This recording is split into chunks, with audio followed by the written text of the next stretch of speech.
And let me go across to our guest joining us on the broadcast. So when you look at these pictures, and everything that the NDRF has done, and all the agencies, not just the NDRF, all the agencies have done in the last few hours and in the last 24 hours, it's been a mammoth task. And how challenging has this been, and what are the challenges that remain for your men? So it has been a challenging task, undoubtedly, because of the scale of the accident, the number of people injured and died.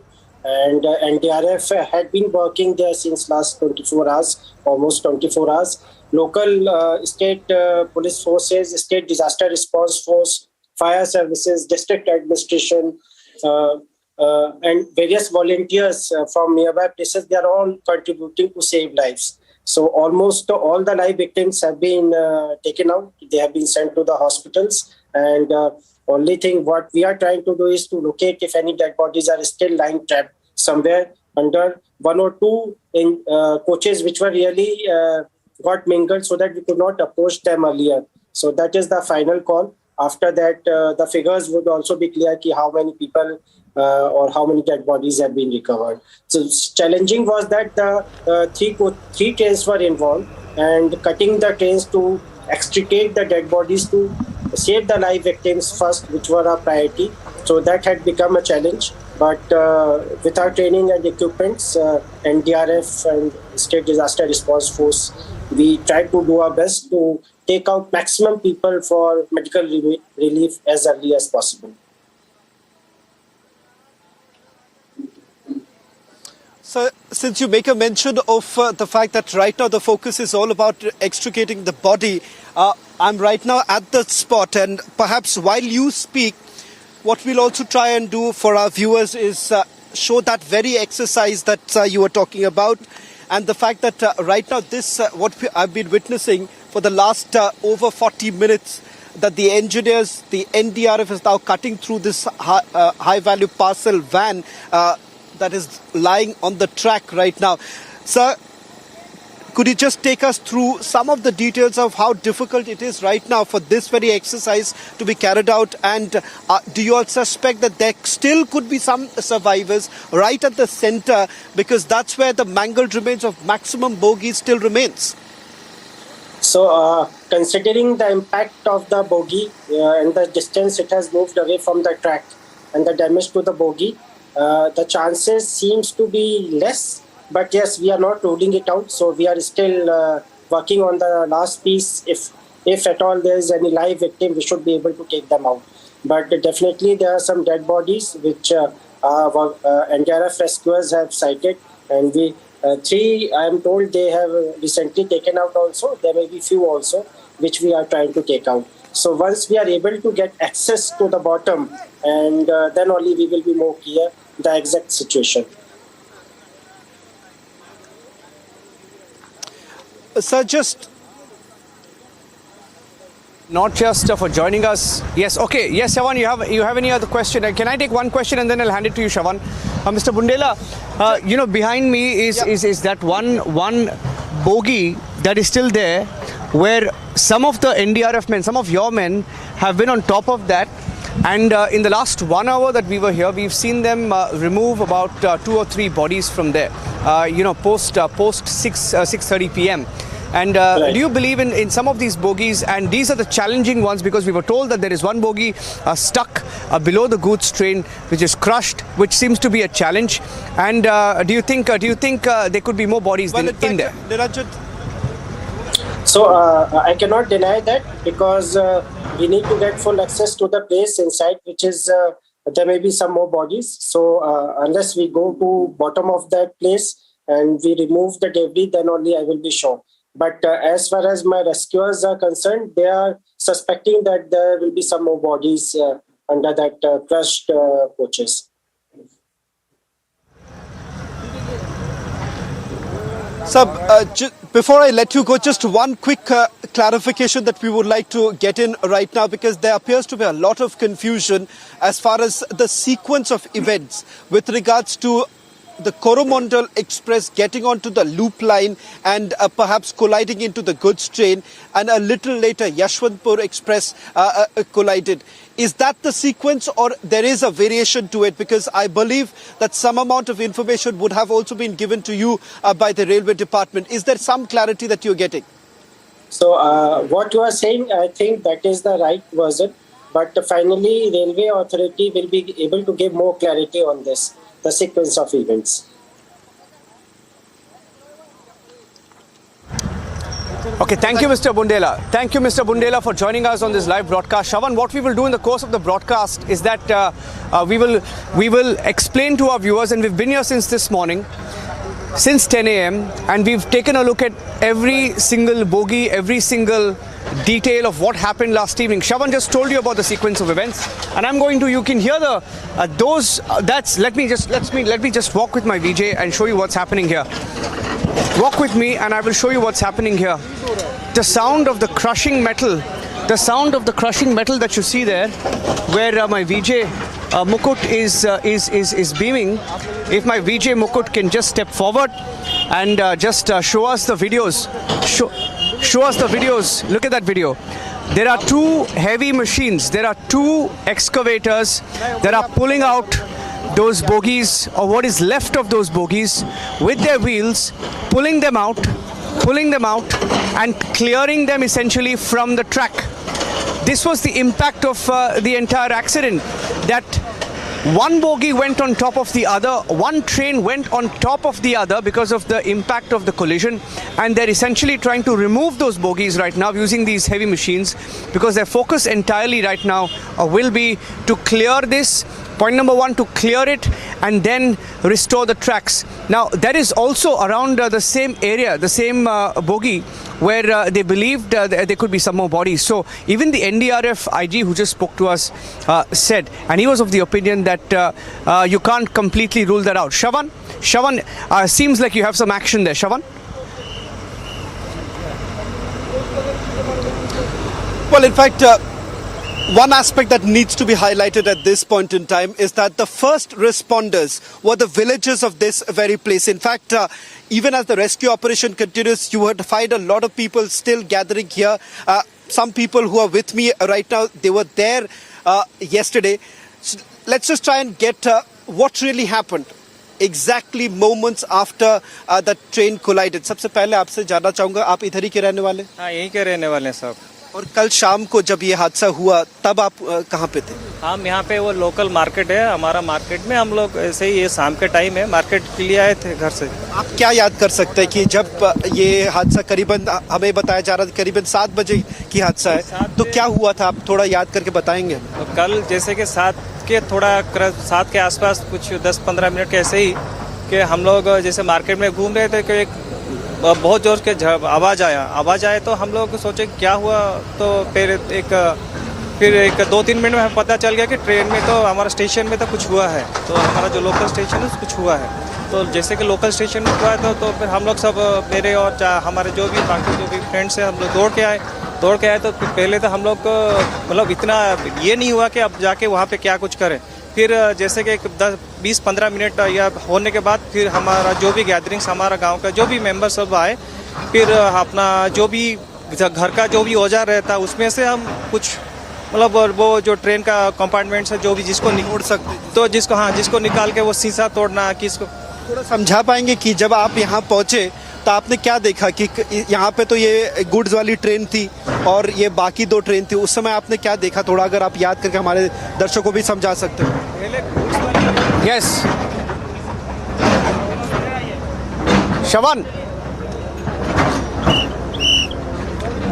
Shavan, I think there's some action where Shivangi also is. Shavan, if we can quickly go across to her. She's in the control room. She's been in the control room, and essentially in the control room, all the operations that are happening behind me, you see that they're removing the wheel and the axle.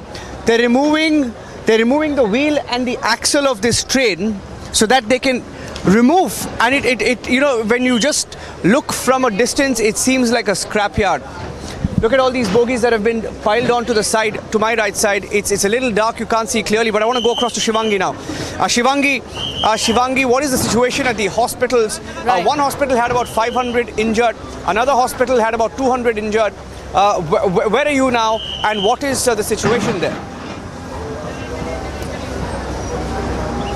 Right, well, Niranjan, right now we're reporting live, right, and this is Bhadrak district. Bhadrak district is just around 25 kilometers away from Balasore. That's where you are, that's where Shravan is, so not too far away. So this is the same district hospital where the governor had also come earlier to take stock of the situation a short while back. So just getting you the visuals right now, so you can see there are a lot of hustle and bustle here. A lot of patients have been admitted. It's very close, like I said, to Balasore. That's where the collision has happened, and where you and Shravan have been reporting from, showing us the exact situation on the ground. So as we try to show you the visuals around, let's talk to some of the patients if we can get to them and speak to them. आप collision के time वहाँ पे थे जब collision हुआ था?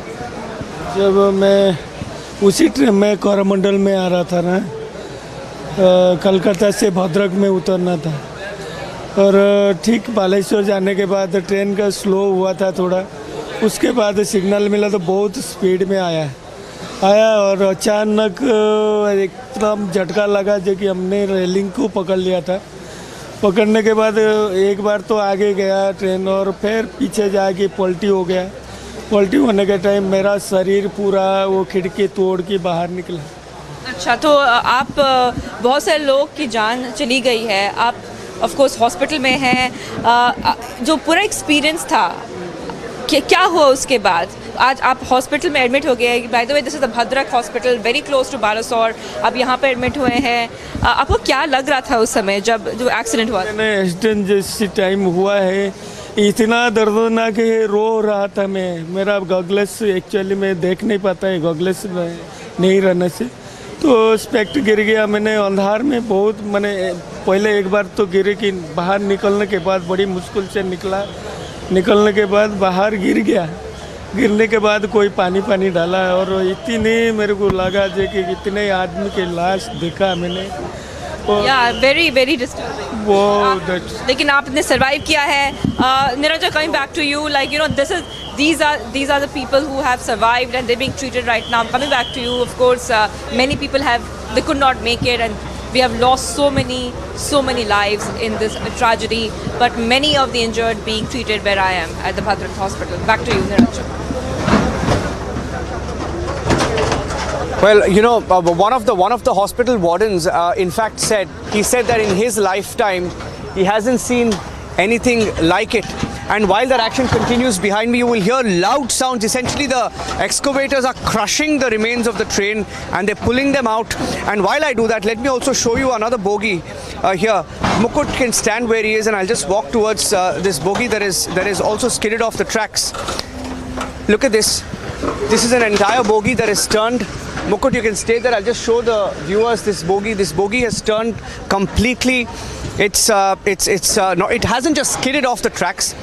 It's turned completely, and in fact, one of the first videos that came in last night when we broke the story from the newsroom is of people climbing on top of what looked like this bogie to remove people from the windows, because below, of course, there is no way that they could have pulled out anyone alive from below this, because there's absolutely no space, because this is one side of the bogie, and on top is the only option that they had. They could climb on top, and whoever was injured, whoever was alive, they could pull them out. And this is that particular bogie. In fact, let me walk a little bit more with my colleague Mukut and show you while I go to Shravan, because Shravan has a lot of dramatic pictures on his end as well. And let me once again show you, for all our viewers joining us in the primetime broadcast, 21 bogies. Can you imagine 21 bogies crashing at a high intensity, at a high speed? Come here, Mukut. Look at this. This is another car. This is the same car that had turned turtle. It seems like the rare portion of this bogie. It seems like it's a sleeper class, and this is the bathroom of the washroom here, and the impact was such that it just skidded off the tracks. And this is another bogie. Look at this. This is another bogie. A lot of people in panic. This one didn't completely turn turtle, but the impact was there. You can still see the footwear of a few people. Seems like it's the footwear of a woman here, may have left in panic, and many such stories that we've been covering since this morning. Bags of children, spectacles of kids, bags, at least 100 to 200 bags that I saw that have just been left behind. Look at this. Wherever you see, you just see derailed bogies. 21 of them. And by the way, the breaking news that we're also getting right now as we speak is that the death toll may be rising. It was at 288. Some figures putting it at 290. We are not going to jump the gun. We will wait for the official word. And look at that. That's the AC hot buffet car. Didn't turn turtle, skidded off the tracks, and the tracks don't even exist anymore. We'll tell you more about that in the next live hit that I will try and go to a different location and give you a full 360-degree view of this.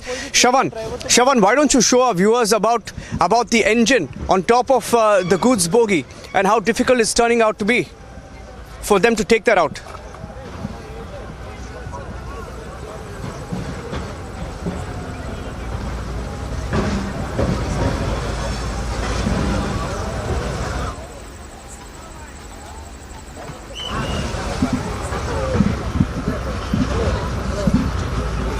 Shavan, can you hear me, my friend? Shavan is on the other side, in fact, and Shavan, if you can hear me, if you can take us through what you see there, one of the most disturbing images and the high impact area was where Shavan is right now. So I'd like to hear from Shavan. Shavan, why don't you take our viewers through what you see around you? In fact, there is an audio issue with Shavan, so I'll go back to him. Mukut, if you can find your way carefully, or you can even stand there and I'll just keep walking around and you can just zoom in. I'm just going to show you, look at this. These are the blocks. This is what was left of the tracks. What was left of the tracks after this high impact collision last night around this time. We broke the story in our newsrooms, not knowing the full impact or the scale of it. The tracks have broken. Look at this. This is the concrete slabs have disintegrated, just leaving the wires for it's just scrap metal right now and nothing more than that. And look at this.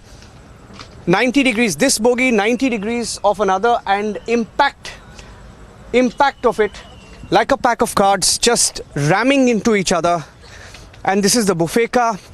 Not sure if there were too many people inside it, but I'm going to quickly and slowly walk to the other side to try and show you. In fact, we went inside one of these stable bogies that hadn't completely derailed or skidded off the tracks, and we were able to sort of get a sense of what was going on at that point of time when this accident happened. It was around 7 p.m. just when people were being served food in many of the bogies which were still intact. We could see food all over the compartment that told you that there were families inside, there were children, there were many people traveling from one city to another, perhaps some for their holidays, and it just happened all of a sudden. There were 1,200 in one train, 1,037 in the other, and 900 of them injured. 288 have passed away, sadly. I'm going across to Shavan. Let me see if I can get the audio line with him this time. Shavan, can you hear me? Why don't you take our viewers and give them a sense of that impact area there that seems to have been the spot where the collision took place. Shavan.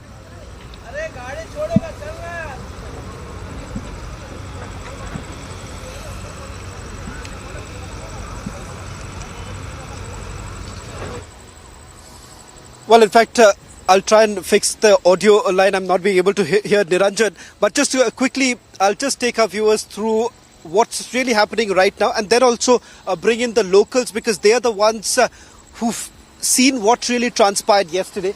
As we speak right now, the rescue operation still continues. We are still at the same very location on the other side. This is just the opposite side from where Niranjan has also been broadcasting from. Right now, as I've been pointing out for the last a little over an hour now, they're still continuing with the cutting one part of the bogie. On the other side, the goods train still there, and the locomotive still on top of it. A short while back, we were trying to speak to one of the locals to get a sense of what really happened yesterday. I'll also bring him once again for a better understanding. It is they who saw it unfolding before their eyes, and they were the first respondents. उस समय जब आपसे बात कर रहे थे, उस समय लाइन कट गई थी. आपसे वापस थोड़ा जानना चाहूँगा, क्योंकि कई लोग को ये नहीं पता चल रहा है कि आखिरकार पहले कौन सा ट्रेन आया, उसके बाद क्या हुआ। आप यहीं पे थे जब ये हादसा हुआ, जब आप यहाँ पहुँचे आपने क्या देखा? सर देखिए, हम पहले तो हम पहले हम लोग तो यहाँ लोकल मार्केट में थे। वो टाइम पे हम लोग यहीं पे नहीं थे, लोकल मार्केट में थे। यहाँ से जो कि 100 मीटर के 200 मीटर, हाँ उस साइड में लोकल मार्केट है, 100 मीटर के डिस्टेंस में है। तो जैसे वहाँ से हम जोरदार झटका हुआ, मतलब आवाज़ आया। जैसे आवाज़ हम लोग सुने, तो सुनने के बाद हम मतलब एक 2-3 मिनट के अंदर हम लोग दौड़ के आए। जो भी इमीडिएट रिएक्शन था क्या हुआ एक्चुअली उस प्लेस में, ये तो जो स्वाभाविक तरह से नहीं होना चाहिए था, तो क्या हुआ।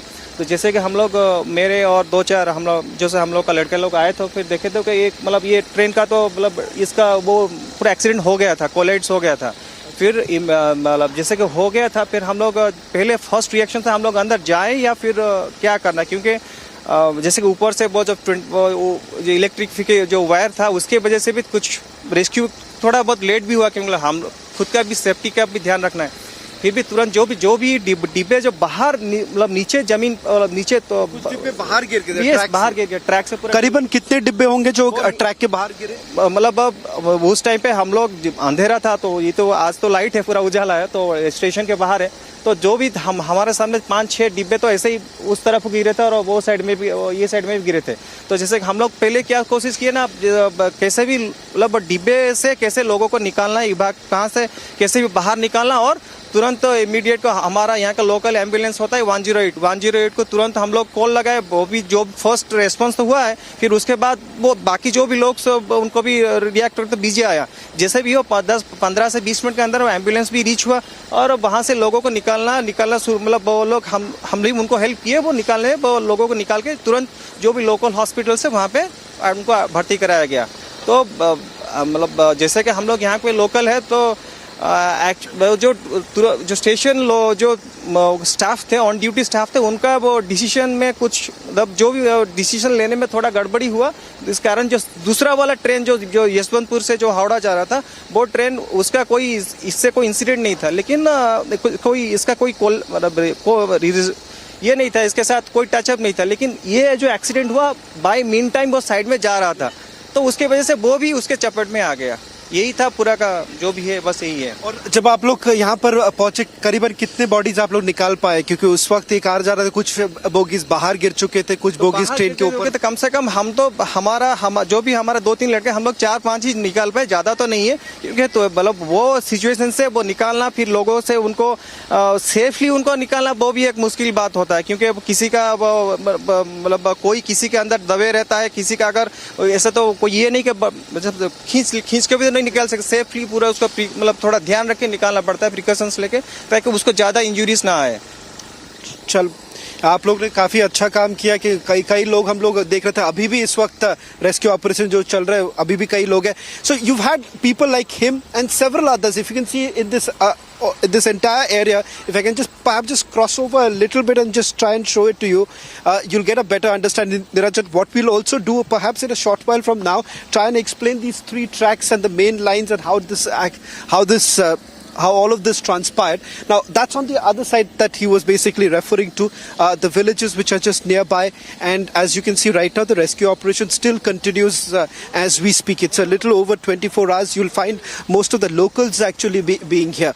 Locals staying here. And as you can see from here also, you would find most of the locals standing and trying to help as much as they can. A short while back when we had come in, that time also we saw a lot more people coming in. So from here you would get a better view perhaps of the rescue operation, which still continues as you can see right now. And as I was pointing out, Niranjan, I still can't hear you, Niranjan, so I'll just see if we can fix that line. Right now what you see is exactly is that very bogie which still lies there, and unless they remove this, they have to cut through this, they'll not be able to perhaps move a little ahead, and that's where almost 4 to 5 bogies are still atop each other. That's the reason why right now the complete focus is on this very bogie, Niranjan.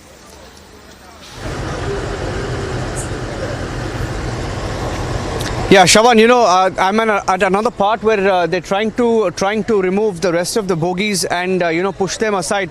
Look at this. This is so dangerously, placed right now that these excavators are actually trying to. I think for now they're giving it some sort of a support, but in some time from now, they're perhaps going to pull it out. Up निकालेंगे इसको, निकाल के side पे लगाएंगे. They were removing this as well. So I think the engineers are here. So I'm going to just move and make way for them. Ajay. They're going to make way for them because I think they're going to use some gas cutters. They're going to use some gas cutters and just ensure that that when they pull out one bogie, the other one is not impacted.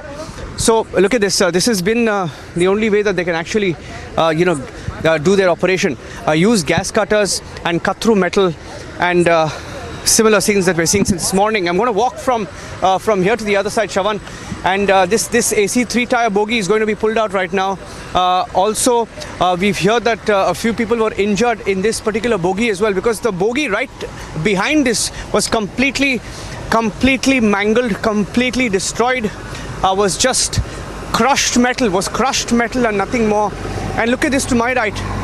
Mukut, if you can show this. Mukut, if you can show this, these are bogies that have been completely sort of destroyed, damaged, that have been pulled to the side by these excavators in the last few hours. They've done this.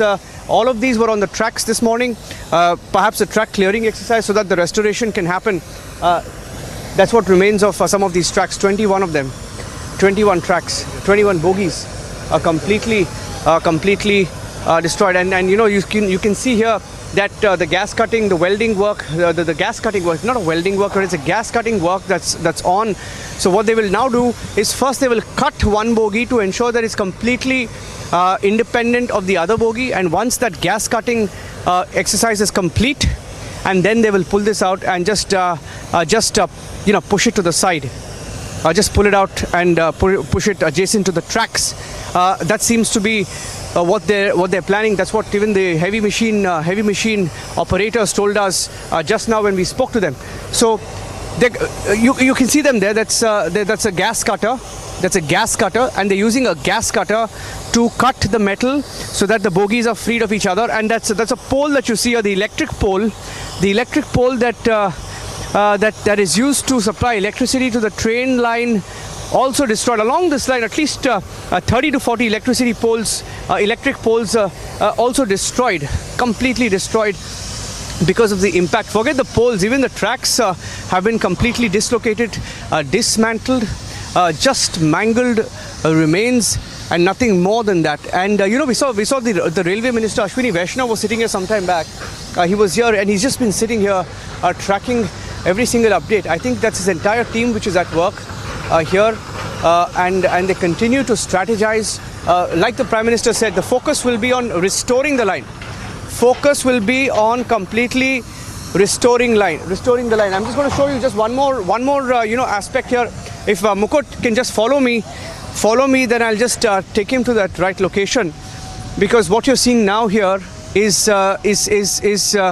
these heavy machines that are pulling out any metal that they can find on the tracks, because the track laying work has already begun. So that's something that they promised, that the tracks, that they will be back on track. That is, the trains back on track, because any train in this route along the affected districts are not operational, and lakhs of people are affected. Shavan, handing it over to you. I think you can also go across to Tanisha, who's at another location. Shavan. Well, in fact, before I bring in Tanisha, there is just a bit of an information that we have right now. This is with regards to this entire theory of the signal passing. In fact, a record right now of the route relay board, which basically records all the signals that are passed. In fact, there is one particular control room which basically looks into it. Now, there is the route relay interlinking board essentially indicates that the signal was actually given to Coromandel Express for the main line. But what happened thereafter was they moved to the loop line. Now, if you're wondering what exactly is the loop line, where the goods train or the wagons that you see right on the other side, if Rawatji can perhaps close in a little bit, the blue wagon that you see right now, that's the goods wagon, and that's right on the right edge of where we are standing right now. and that's where the Coromandel Express actually went into the loop line, collided with the goods train. Thereafter, it derailed. Some of the coaches derailed. Now, that number also keeps varying from time to time. So, we'll have to wait for the final report to really come in to give us that sense. And thereafter, the Yashwantpur Express, the train which was coming from Bengaluru, was on its way to Howrah. That train collided with some of the coaches of Coromandel Express, which had derailed. A few of the coaches is what we are picking up. So, by that theory, Niranjan, it does appear is both the trains were basically moving on the adjacent track. Before I continue, let me quickly go across to my colleague Tanisha. It appears that there's some action on her side. Let's Tanisha, what is it that you can tell us? Walk us through some of the details that you're picking up. थोड़ा नीचे चाहिए ना.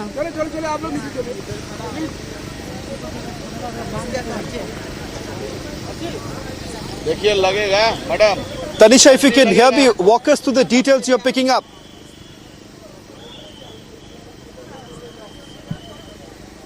Well, Shravan, there's fresh development coming in. As you can see, there's a pit. There's a pit that is dug and fresh bodies, Shravan, that is being, the fresh unidentified bodies are there. If I can just ask my camera person to zoom in on the visuals.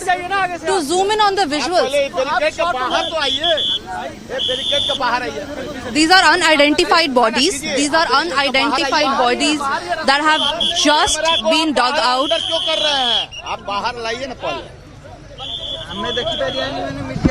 Sir अभी unidentified bodies और भी आई है. As you can see there, Shravan, we're showing you visuals of our unidentified bodies. These are 3 unidentified bodies that have just been excavated from the debris, and there's a pit that has been dug here. As you can see, I would like my camera person, if you can just zoom in into the visuals. These are NDRF rescue team members who have just excavated 3 unidentified bodies, and there are high chances, Shravan, of more unidentified bodies being found here. Sir, unidentified bodies और भी आई हैं. आप बात समझिए ना, बाहर आइए. Like you see, there's unrest here. There's unrest here because unidentified bodies have been found, and there are high chances, Shravan, of more bodies being excavated by the NDRF team, because just now, as even Niranjan was pointing out, the 2 excavators were there who were helping to dismantle the train, and soon after that is when 3 unidentified bodies were found. Shravan, back to you.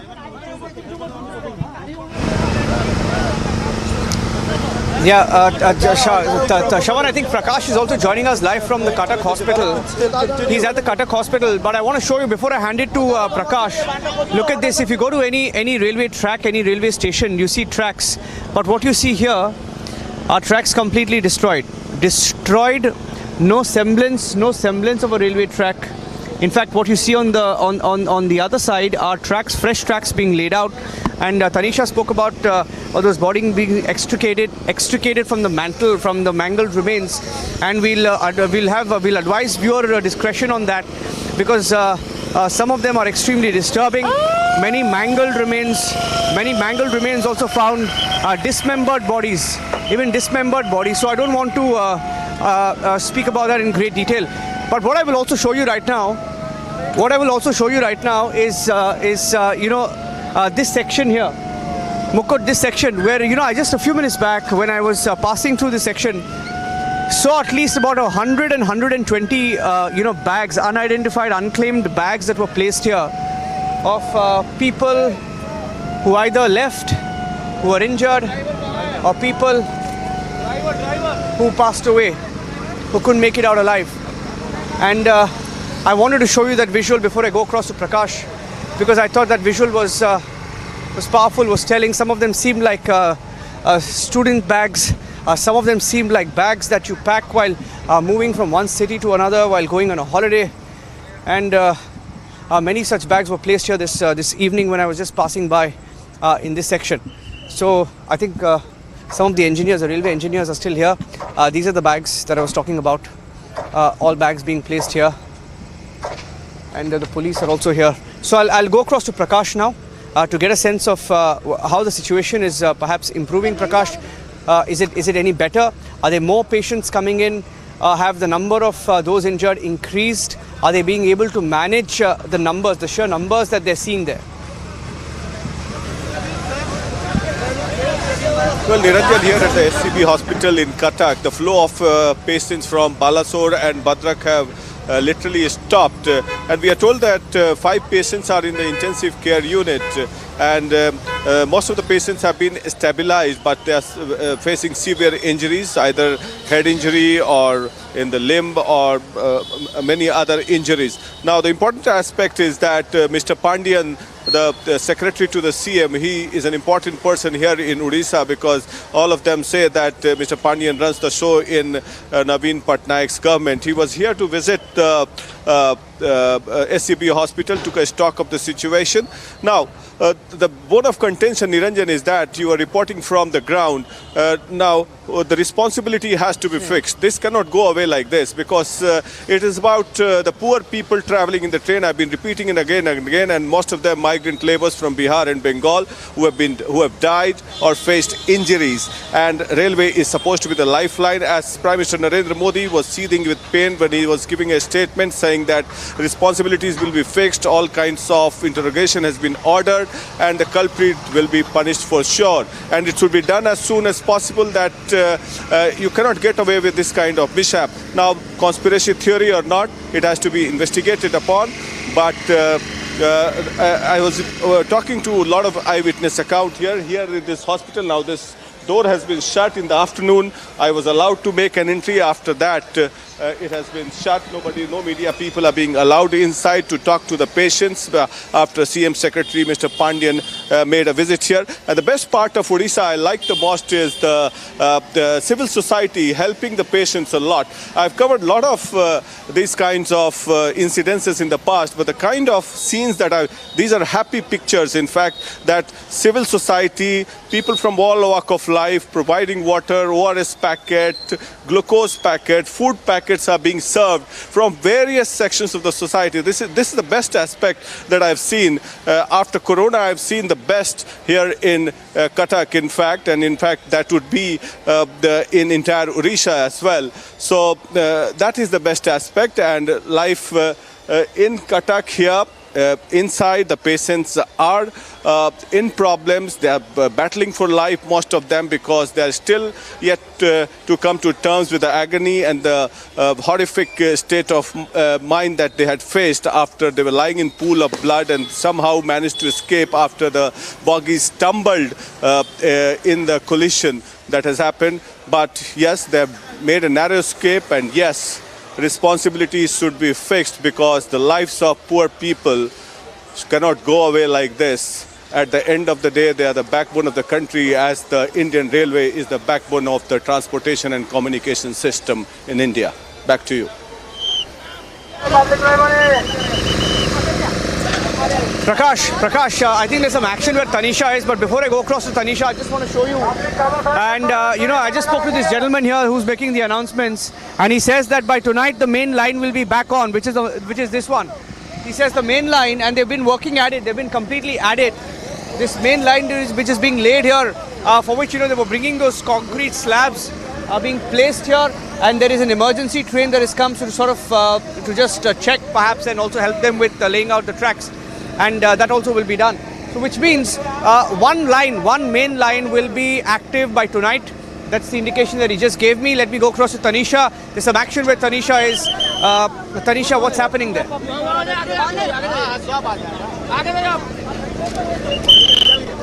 Like I was saying, Shravan, due to security reasons now we've been told to move back. But like I was saying, it was confirmed, the NDRF had confirmed to us that there are more bodies that are fear trapped. And right now, just in front of your screens is what you saw, is that more bodies have been excavated from the debris. If I can ask the camera. pan around and show you the visuals of that area, that pit that has been dug, Niranjan. Now there are more bodies. There are more bodies which have been excavated, and it just in front of my eyes, Niranjan. It's just been, I think, 15 minutes, and 3 to 4 bodies have already been excavated. And as I was talking to the NDRF team, they said more bodies are fear trapped. They say as soon as the 2 excavators were removing and dismantling the bogies that were stuck on one another, soon after they dismantled the bogies is when the NDRF team came back into action again, and they started searching for life. But unfortunately, people had already succumbed to injuries, and just in front, just in the span of 15 minutes, I would like the camera person to show visuals. I would like my camera person to show the visuals. Just in span of 15 to 20 minutes. I'm going across to Shawan. I'm going across. Stay with me. I'm going across to Shawan. Tanisha, stay with me because I have some more news. They're saying that once all of this metal that you see here, which is nothing but scrap right now, all of this metal, when all of this metal is removed from here, you look at that, all the tracks are moved out. They're saying that in the next 1 or 2 days, they're going to restore all the lines. They're going to restore all the lines. They're walking on a war footing. You know, it's going to be 9 p.m. It's going to be 9 p.m. कितने बजे तक लगेगा काम? Okay, looks like they're going to be working overnight to ensure that all of these lines is fixed. So one line will be fixed tonight, he's saying, and as far as the other 2 lines are concerned, should be fixed in the next 1 or 2 days. Shawan, that's the update that we had. Huge, massive clearing operations. There are at least 5 or 6 excavators that I can see. So they're going to be working overnight to clear everything possible. Shawan.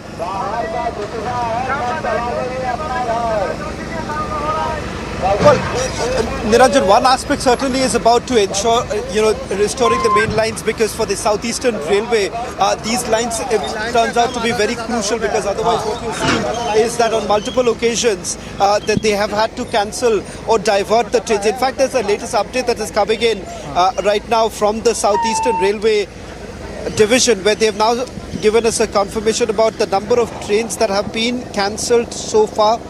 In fact, starting from this morning, about 8 have already been cancelled, trains that have been cancelled from the originating station.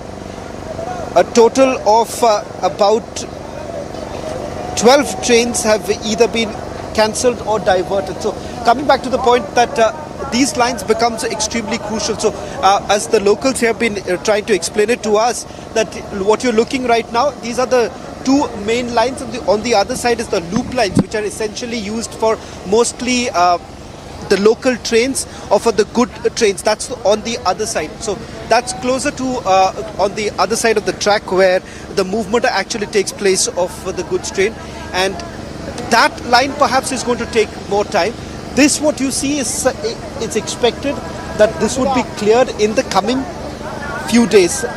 2 days is what we are looking at right now. This could actually change given the way they're working right now. As you can see, even for the last few hours that we have been here at this very spot, we're constantly looking at the NDRF trying to remove the bogie from there, because it turns out unless they make any changes there, Niranjan, they'll not be able to proceed further.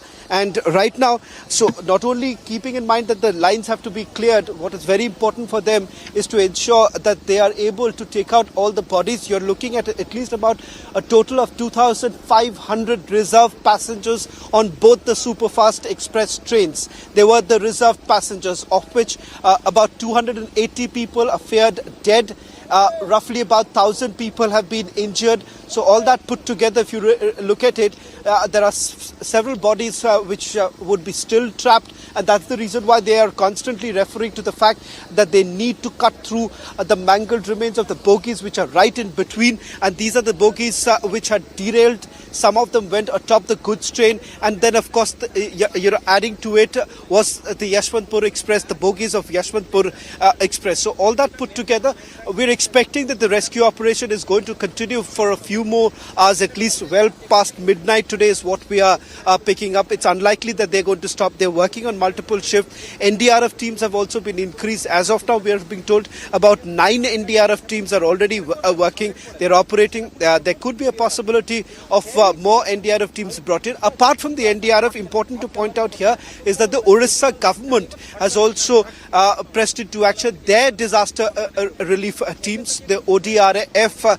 They're already operating here. That of course the medical aid that is now being provided, most of the hospitals that in the nearby areas, in fact when we were basically coming to this very spot, we were crossing this place called Bhadrak, and that is one place where the maximum number of injured have been taken to in Cuttack, from where Prakash was also reporting there. That's the other place where some of the injured have been taken to. In fact, they've augmented this entire medical aid coming in from other states too. In fact, even West Bengal government has sent in some doctors.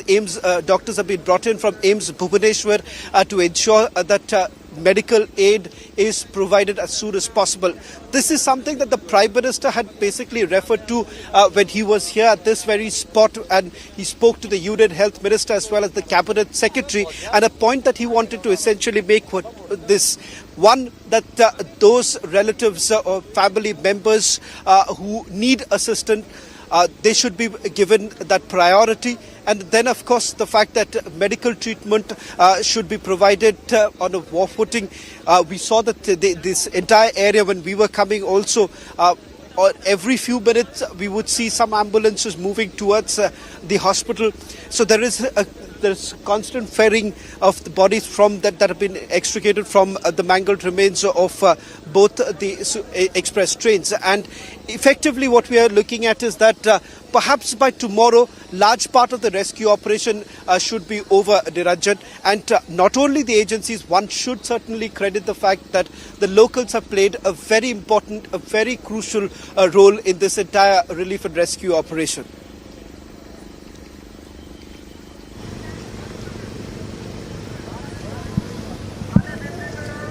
In fact, all the engineers are working on a war footing here, Shravan. And I'm just going to put the light on as well. The engineers are working here on a war footing, and the Union Railways Minister Ashwini Vaishnav, we saw him a few minutes back. He was sitting here and he was consulting his people, his officers and bureaucrats on the way forward, and looking at the way, Shravan, just looking simply at the way they're responding to this entire situation. And of course, the way they've gone about relaying the tracks and putting the complete focus first on rescue in the first 24 hours, and then the restoration of the tracks. Just look at how many people. I can estimate at least about minimum about 500 people working to restore the lines, and they know the criticality of restoring these lines, because they will have to restore the lines so that the thousands of people who've booked their trains, who are banking on this route, and this is a very, very critical route. We all know that. So they're going all out. They're looking forward, and at the same time ensuring that investigation continues, because one question was asked on whether the Kavach or the safety system was operational on this track. On this route, the Kavach or the safety system was not operational on this route, confirmed to us by the railways spokesperson as well. Now, would that have reduced the chances of such an accident happening? Yes, it would have. It is meant to ensure that such accidents don't happen. Why was it not on this route? I'm sure that too will be detailed out, but thousands of routes have it, but this one did not. So what really went wrong? Was it a signalling issue? On the signalling aspect, Shravan, what are you hearing? What are you hearing about what happened last evening? Well, in fact, there are multiple theories that are doing the round, but Niranjan, I've also spoken to some of the locals who've got their relatives working at the Balasore station, And apart from that, also one report that has essentially come in is from the route relay interlinking board, and they basically they've indicated that the records that have come in as far as the signals are concerned, the Coromandel Express was given the signal for the main line, but effectively what happened is that it went on the loop line. That's where the goods train was stationary.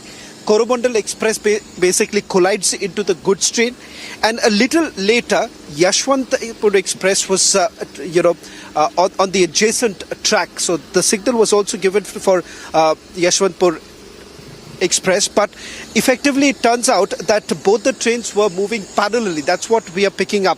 So this entire thing about whether at all there could be a delay on the part of the station master for the signal to be given to Yashwantpur, whether at all there could be a last minute change that they could have done, that theory seems to have been taken off the window, because simply because of the fact that if they were on adjacent tracks, then there was very little time for any sort of messaging that could have been done to Yashwantpur Express to perhaps stop the train. And the other important aspect is the fact that on the loop line, how exactly did Coromandel Express get onto the loop line, because there also the track changes takes place. So that's another important aspect of it, whether at all there has been some sort of a technical fault that the railway minister was basically referring to. So there is a possibility, because when I spoke to some of the locals here, they say that their friends who've been at Balasore station, they say that there is a possibility that the track change went haywire, and that's the reason why Coromandel Express, what you see behind me, that train jumped onto the loop line where the stationary train was there, the goods train was there, and it collided. And as far as Yashwantpur Express is concerned, it was on the other mainline track, and it continued moving on that after the passing was actually given.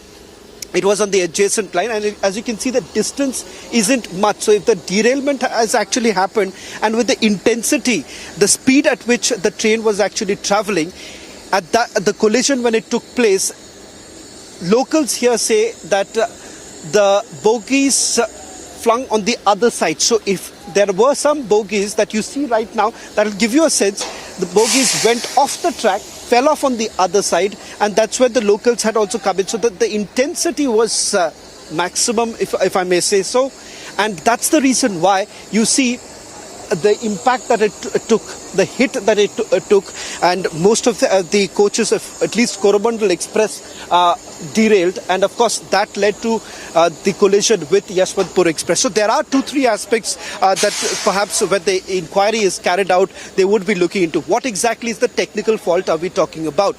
Is it to do with the track changing, as some of the locals have been hinting at? Because they say that with the electronic transition that has taken place, then most of when the train track changes takes place, if there is a gap in it, then it could lead to a situation like what we are seeing right now. So that's one theory. The second theory is whether at all there was a mistake as far as the signaling is concerned. Now that's the other aspect, but all of this with the advancement of technology is purely recorded these days. So you have the route relay interlinking board, which would be looking into this entire aspect of the signals, and of course with regards to the track movement also, that would be part of an inquiry, something that the Railway Minister had already hinted. But right now it's not about looking into what really went wrong, because for the railway authorities it would be extremely important to ensure that every body that is trapped inside the mangled remains here, it is extricated,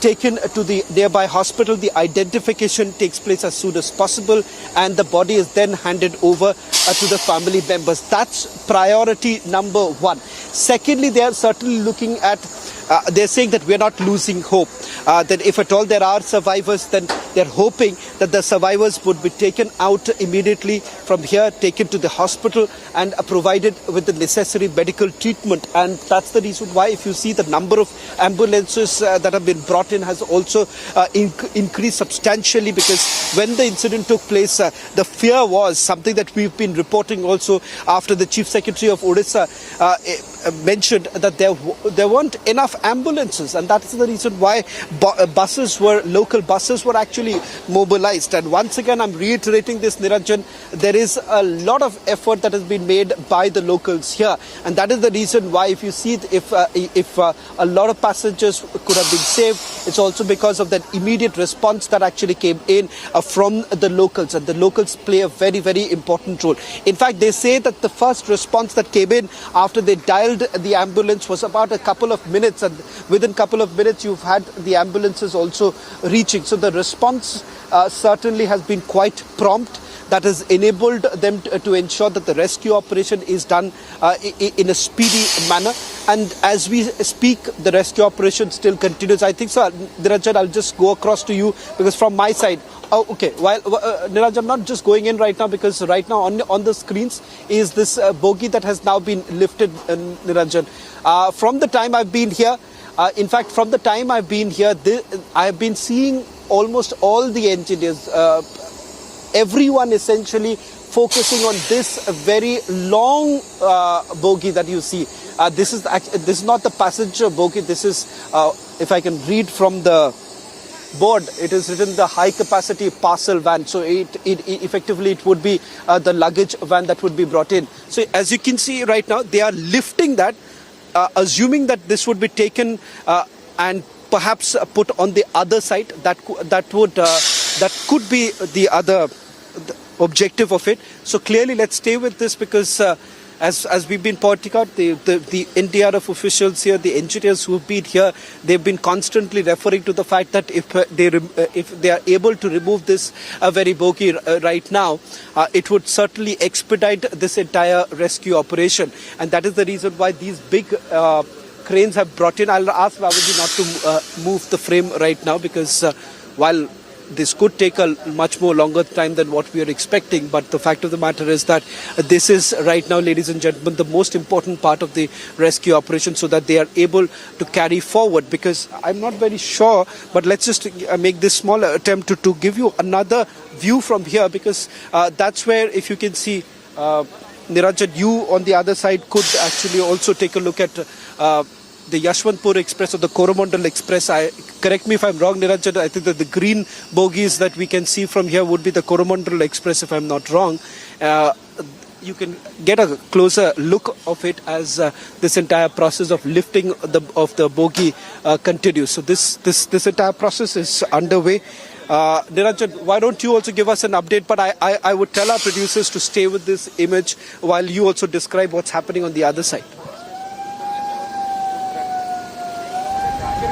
Shravan, I have some breaking news right now. In fact, I just spoke to one of the railway officials here, one of the engineers who spoke to me also earlier, and it's exactly what he had told me, some time back. That you see that green, if Mukut can focus on the green bogie there, that's the Coromandel Express green bogie. He says that there are still some bodies in that bogie. So their effort will also be to try and see if overnight perhaps they try and remove the bodies from that bogie.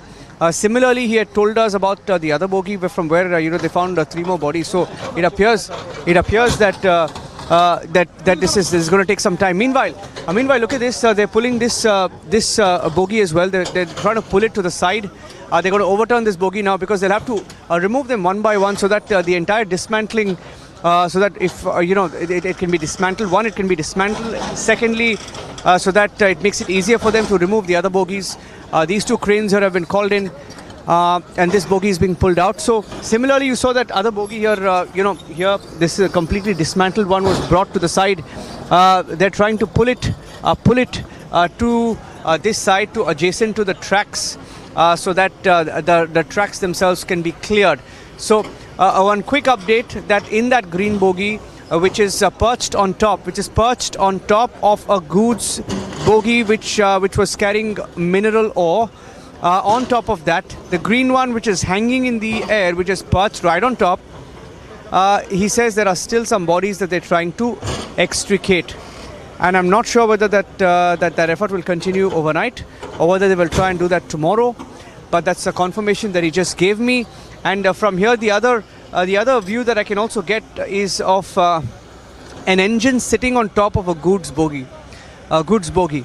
That's I think that's around where Shravan is right now, and their effort will also be, I think, once they pull out some of the main blockages there, they will try and pull that engine out next, because they're also wary at this point of time to check whether there could be bodies. Not sure whether they're still looking for survivors given the impact. You just heard the NDRF IG also was speaking to Republic TV saying, given the impact of this collision, they're not really expecting any survivors right now.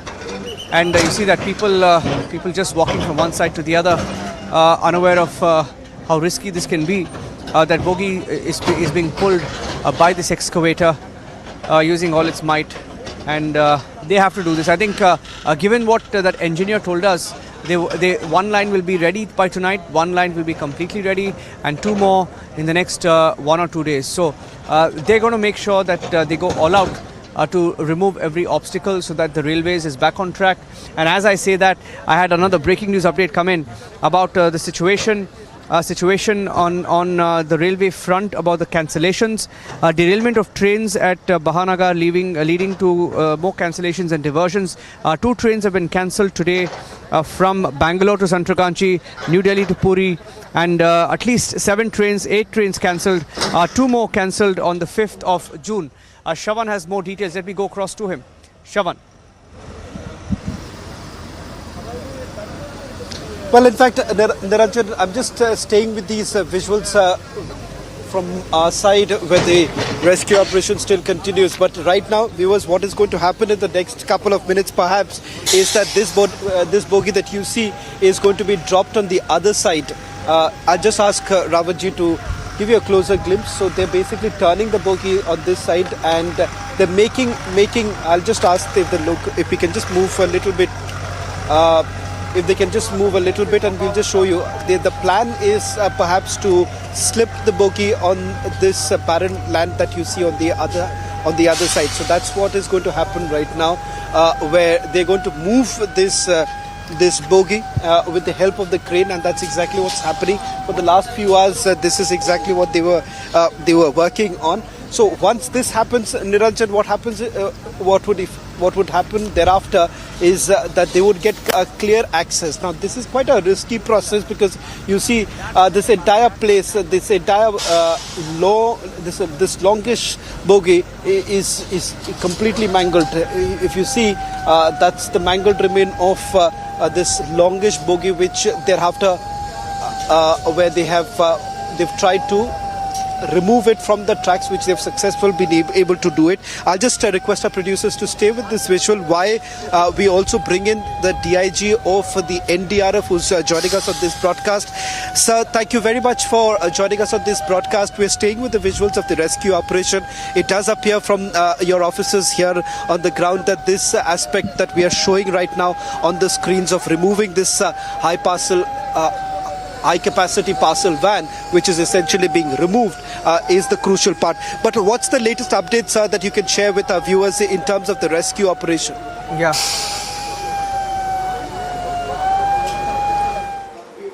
As you know, the input that we have from the railways is that 288 dead bodies have been recovered so far, and more than about 1,000 casualties are there. The injured people are there who have been admitted in the hospitals.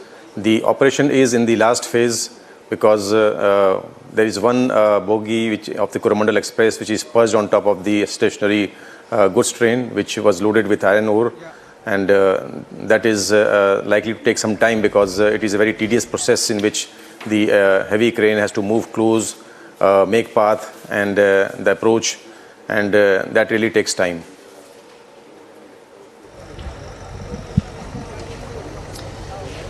So, Mr. Shahidi, if I can take one more question with you, and then we'll let you go, sir. Just we were speaking to some of the engineers here, from the railways as well, and they told us that especially in the context of if my video journalist Mukut can show you, I don't know whether you can see the screen, but there is this there is this green bogie here. It's completely crushed. The front portion of this bogie is completely crushed, and he said they feel that there could be more bodies perhaps trapped inside. There could be more bodies inside. So in such a scenario, would the NDRF ideally do it tonight? Do it, try and extricate these bodies tomorrow, or is there any timeline to it? How does that work, sir? Yeah, our effort is to do it tonight only, and the report that we have is there are some dead bodies which are visible, but the access at present is not there. So once the mangled web that is separated, then we would be in a position to go there and look for the actual factual position. So the rescuers are on job, they are there waiting, and as and when this situation develops, they will go and do the act.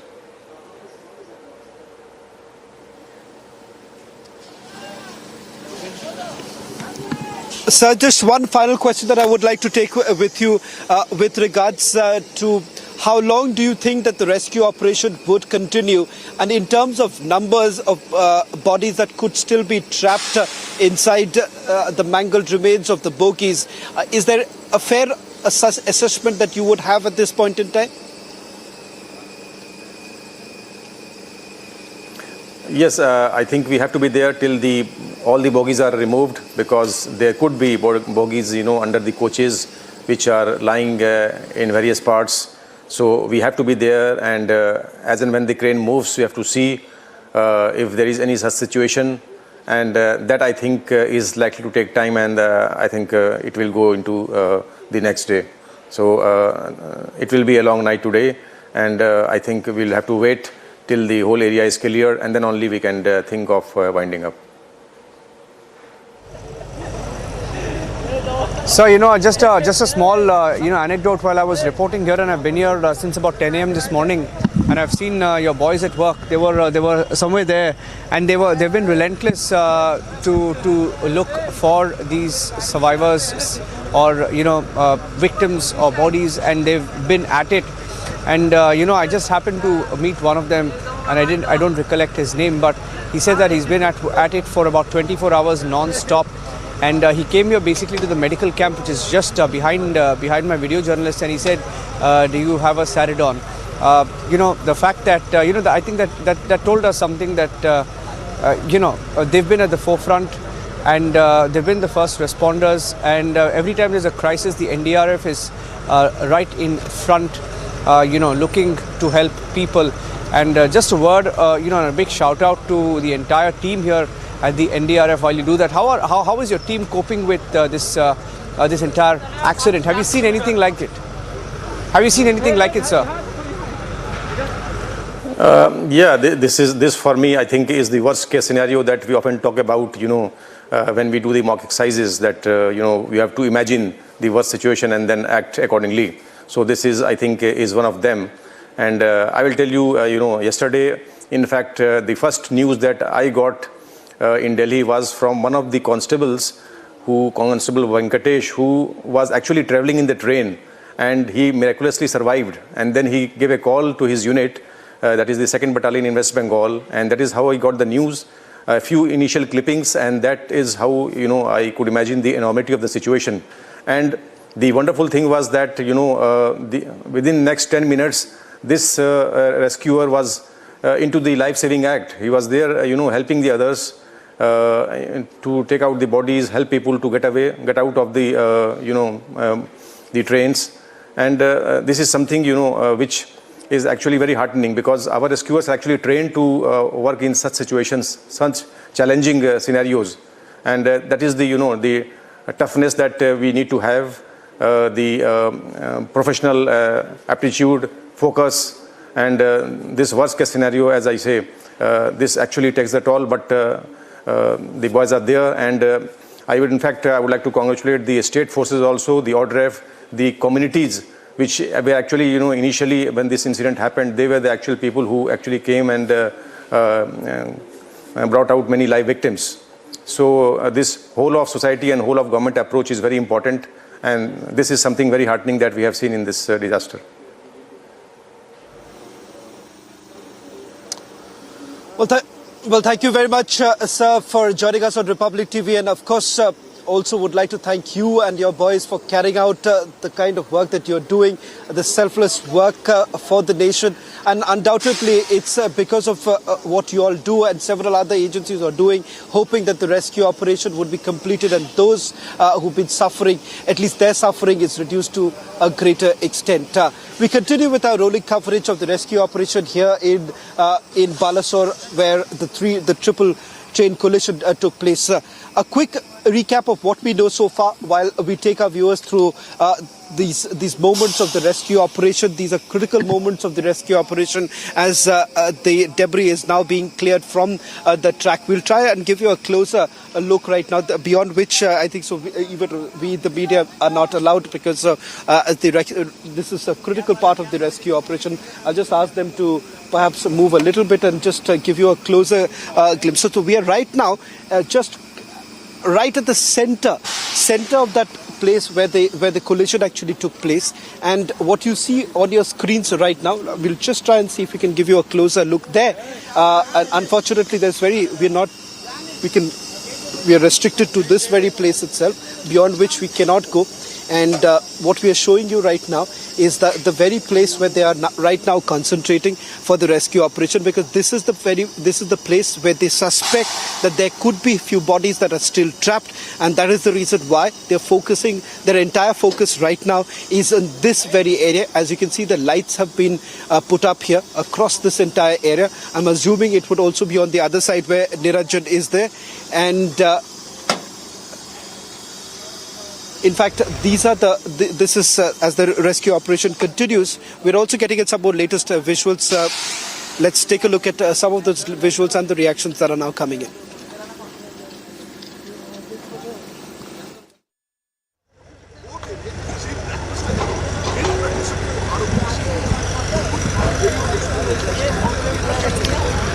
And we're showing you the pictures of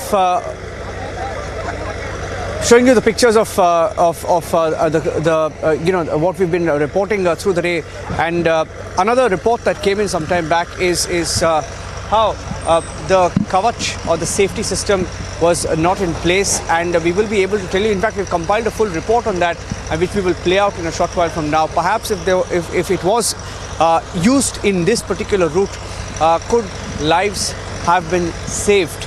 The Prime Minister also visited here. In fact, when the Prime Minister was here,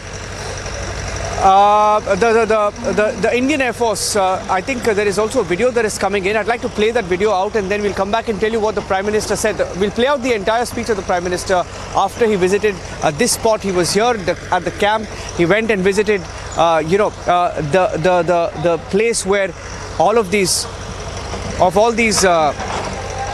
mangled remains.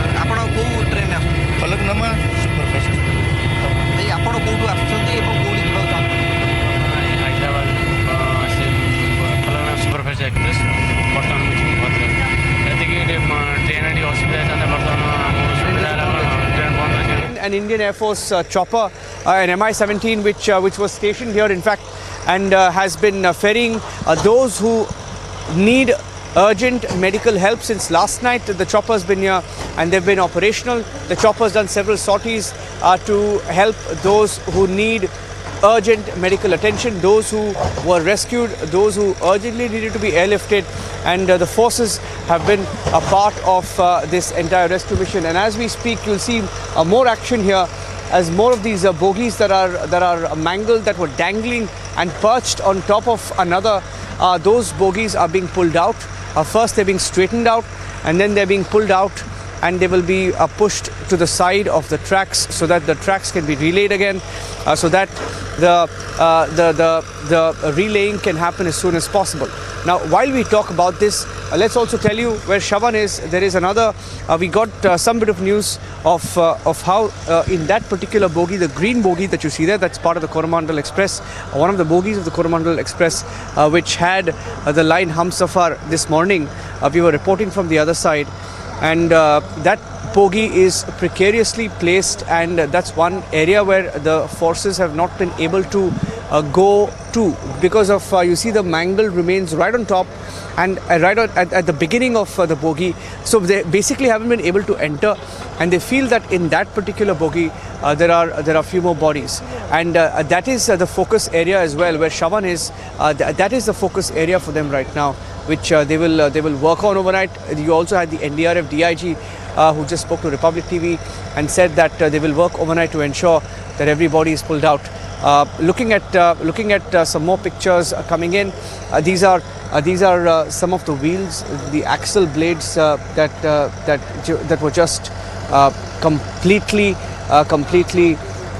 destroyed. They were dismantled from the body of the train itself.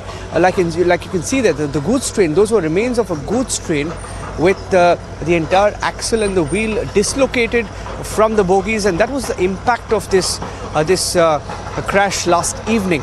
That when a passenger train collided head-on with a goods train, that is what remained of it, and they're having to bring these heavy machines to clear all of this metal waste now. The mangled remains of this. Look at that. That's the excavator just breaking through that bogie, completely breaking through that bogie, so that it can use that as a lever and pull that bogie to the side completely. That's what it's doing now. It's pulling it to the side. You can see that, and they're doing that similarly to all the bogies, 21 of them that have derailed. Shravan. So that exercise is on this side. You can just see that while you stay with these dramatic pictures of the bogies being cleared out, and I think those are bogies in which everything that had to be taken out of those bogies had already been taken out. So there's nothing left in those bogies except for them to be now used as scrap. So while we stay with those pictures, let's also pay some attention to the pictures on Shravan's end, where it appears that the operation is shifting that side, and their attention is on removing the bodies that may still remain in some of these bogies. Shravan.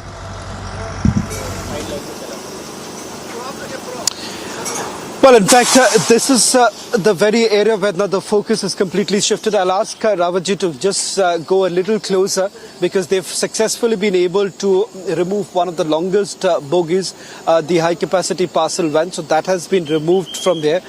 In a short while from now, I'm assuming that they would be in a position to drop it on the other side. That in all likelihood is going to happen.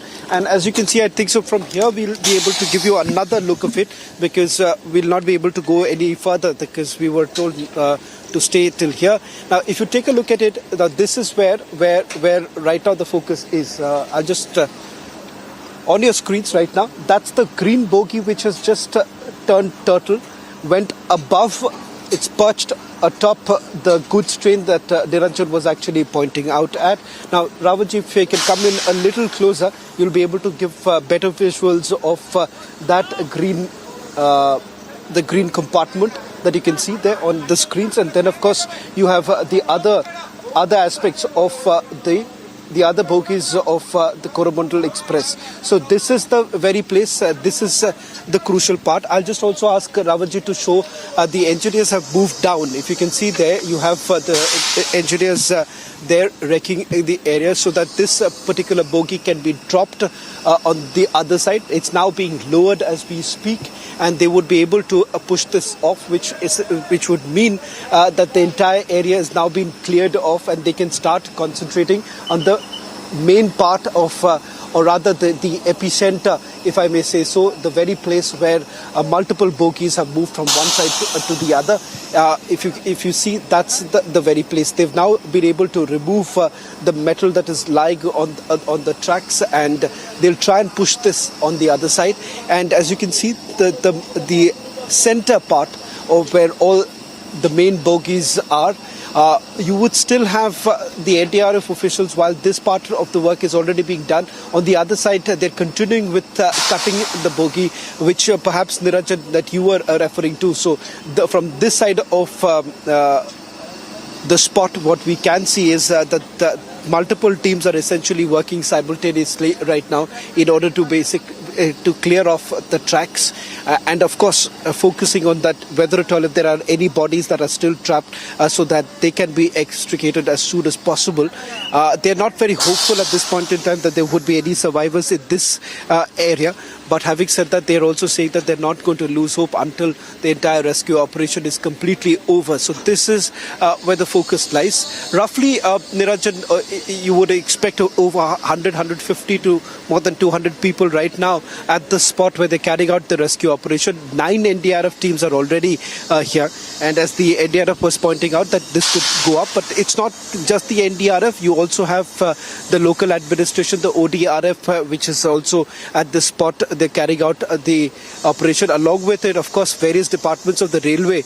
In fact, you would find some of the railway engineers who are at this very spot where the rescue operation is still being carried out. Right now, as we speak, this railway crane that has been brought in is being used to move that one bogie, which for the last at least 2.5 hours, we've been seeing that it's been a very difficult task. They basically started right at the middle of the bogie. As you can see, this entire split that you see, not the bent of this entire bogie, that's also because of the gas cutters that were actually used so that grip can be given to this very crane and to this bogie, and which is exactly what is happening right now. So clearly all these aspects of the rescue operation which expected to go on well past midnight today, till the time they are not sure. As you would see a lot of them actually coming in right now. The engineers who have just come in a short while back, they've also gone in right now. So it's expected, Niranjan, that this is going to continue for at least a couple of more hours. Yes, Shawan, I want to talk. Shawan, let me go across also to Tanisha, get in a quick word from her, and after that I'll tell you what about the Prime Minister and what happened with the Prime Minister. And he got a full lowdown, and we'll play out that speech. But Tanisha, what's going on where you are?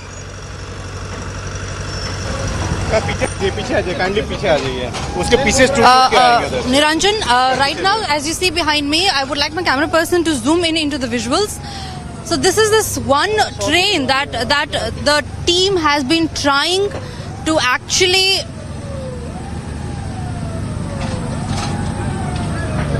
yes, sir, we're just moving, sir. Yeah, so I was saying, Niranjan, this is this one bogie that the team has been trying to remove it from the spot. As you can see, the debris, half of the train, they've already managed to remove the debris. Now what they're trying to do is they're trying to find survivors here as well. I was talking to the NDRF team here, Niranjan, and they were telling me that there are still hope of finding survivors here, and hence this process is going on. If I can ask my camera person to again zoom into the visuals. Remember, Niranjan, the death toll has already crossed 250. The number of injured people have now crossed 1,000, and with the atmosphere that's here, with the talks that we are having with the NDRF team, there are high chances, Niranjan, of more survivors being there actually, and the NDRF team were actually finding if they could find more survivors. However, the chances are very less, but there's still hope here, is what the team has been telling to me. And these are the live visuals that you can see. The excavators, there are two to three excavators, 2 on the other side and 2 on the left hand side, all of them just trying to remove this one bogie from the track and start the restoration process. Most of the restoration work here has already been done. So it is about 60% restoration work has already been completed, is what I know. And the rest will be done throughout the night. So it's going to be a long night. It's going to be a long operation. And the restoration work is going to continue. Niranjan.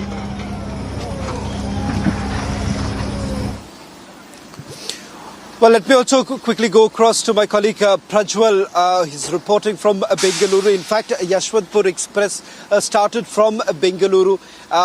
A lot of people from West Bengal, Prajwal, leaving for their holidays, going back home.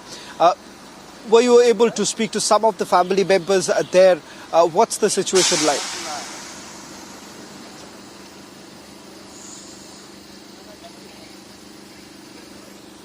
With the rescue operations as well, there was no sort of unified helpline numbers which came in. But after the intervention of Chief Minister Siddaramaiah, he deputed Santosh Lad, the Labour Minister, to go ahead and handle the things as well, because he is right now at Balasore in Odisha, where you are right there at the collision site as well. But I am here at the Terminal 4 of the Yashwantpur railway station, just asking my video journalist Bhagat to just pan across and just give you a look across the entire railway station as well, because this is also the hub of the Southwestern Railways as well. And even if we just go to the notice board as well, Shravan, we need to understand that several trains have been delayed. Initially it was 18 trains, later it went up to 33, and now we are looking at around 42 to 45 trains as well. And right now we can clearly go ahead and see it's now written in Hindi. Earlier it was written in Kannada as well. So there has been some sort of delay in the departures as well, because they had to go ahead and make sure that the platform number 6 is cleared, because that is where the Howrah Express left from the Yashwantpur railway station. As I'm going, let's move across to the main junction of the railway station as well, where you can see that the people have come in. But when it comes to the relatives in itself, Shravan, we're speaking more of about nursing students as well. And when I spoke to the deputy station manager as well, he stated that 33% of those who are boarded, that is around 1029 passengers, 33% of them were nursing students, and apart from which majority of them were also migrant laborers too, and they were also moving to Kolkata. So the end point for them was either Howrah or Kolkata as well, with intermediate stoppages at the Sir M. Vishwesvaraya railway station near KR Puram, as well as at Bayapnalli as well. So this is exactly where the Howrah Express had left. So these are the live visuals out there on your screen at Yashwantpur, and this is basically an inter-district rail that we are seeing. This will be passing, this is here at Yashwantpur, it will be moving to the Vijaypura district out here in Karnataka. You're looking that now the movement has also increased, because people are coming out in large numbers to catch their late night trains as well. When I did try to speak to a few of the passengers, they stated that they're not worried as well, and they're not bothered about the politics that is running around this entire thing, and they are quite sure of the Indian Railways that they will take them safely. And this is something which has happened due to a human error, is what they have stated, and they have come to terms with it. Now we can in fact go ahead and see that passengers are waving at the loud ones as well. And this is the exact platform number 6 here, Shravan, which had in fact left to Howrah as well. So this is exactly from where the train had left. But apart from which, I would also want to concentrate on the helpline numbers too at the Yashwantpur railway station, where we are out here at platform number 6 along with all the passengers as well, because right from where it has begun, there were 3 tier, 2 tires, and then we have come to the sleeper class, the AC sleeper classes, which we have come to, then which passes by the second class and also the sitting class too. So this is the entire platform. So finally there has been some sort of order restored as well, because early in the morning when we did come and take a look at the railway station at around 6 in the morning, the operations were not fully functional. But then the railway police force came in, the PRO of the railways of the southwestern block came in and stated, rest assured, we will manage to go ahead and make sure that operations are not affected. And finally operations are back, because now the delay that we had seen around 37 37 to 38 trains we had seen around. Now we are looking at the delays only there for over 13 trains as well. So this is the ground scenario out here at the Yeshwanthpur railway station as well. But all seems to be well now, because the railway authorities, at least here in Karnataka, state that all is well. So far they have received 7 SOS calls, from what we get to understand. 7 SOS calls which has reported, but all these 7 SOS calls has reported only of injuries. There has been no sort of deaths when it comes to the residents of Karnataka who were travelling over there. It is being understood that they were about to travel for a pilgrimage as well, but there has been no sort of deaths which has been reported. That has been confirmed by the railway authorities out here at the railway station itself. Only injuries is something which needs to be looked at as well. But then the team of Santosh Lad and the other 5 officials who is there, the DIG of Railways for Karnataka, the DIG of Railways for Karnataka also spoke to us, Mr. Shashi Kumar. He stated that there was absolutely nothing to worry, because out of the 23 bogies of the Yeshwanthpur-Howrah Expressway, only 3 of the bogies were damaged as well, and most of these bogies, the 3 bogies which were damaged with this rail, had people mainly travelling from northeast as well, Chavan. So these are the details that we are picking up now, and we are looking that the movement has been absolutely normal, but the help desk is functioning. They will be available 24/7, and those who have grievances, they can go ahead and call the unified helpline numbers, which are also flashing below on our screens on Republic Media Network.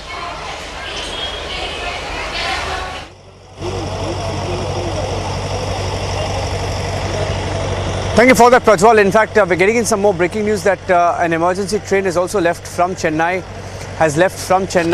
and is headed to Badrak, carrying family members of those who are affected and those who are looking for their loved ones in Odisha.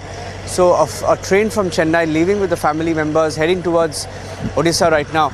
But ladies and gentlemen, this evening when we were broadcasting from here, the Prime Minister landed here, and he visited this spot. He was here at this spot, and he was given a complete brief by the Railway Minister and Dharmendra Pradhan, a Union Minister, and he was given a full detailed account of what happened on the lines and what really is responsible, at least from the initial reports. Now after that, he went back there to this camp that has been set up, and he spoke to them for another 25 minutes. So he spent roughly 45 minutes overall this evening, after which he went to the Balasore Medical Hospital, and the Prime Minister, after visiting the Balasore Hospital, spoke to the media on what his government's priorities were. I'd like to play out what the Prime Minister said. It was a fairly detailed soundbite, speaking about the investigation, the way forward, and the punishment that those who are responsible will have to face. He indicated that it's going to be a strong one.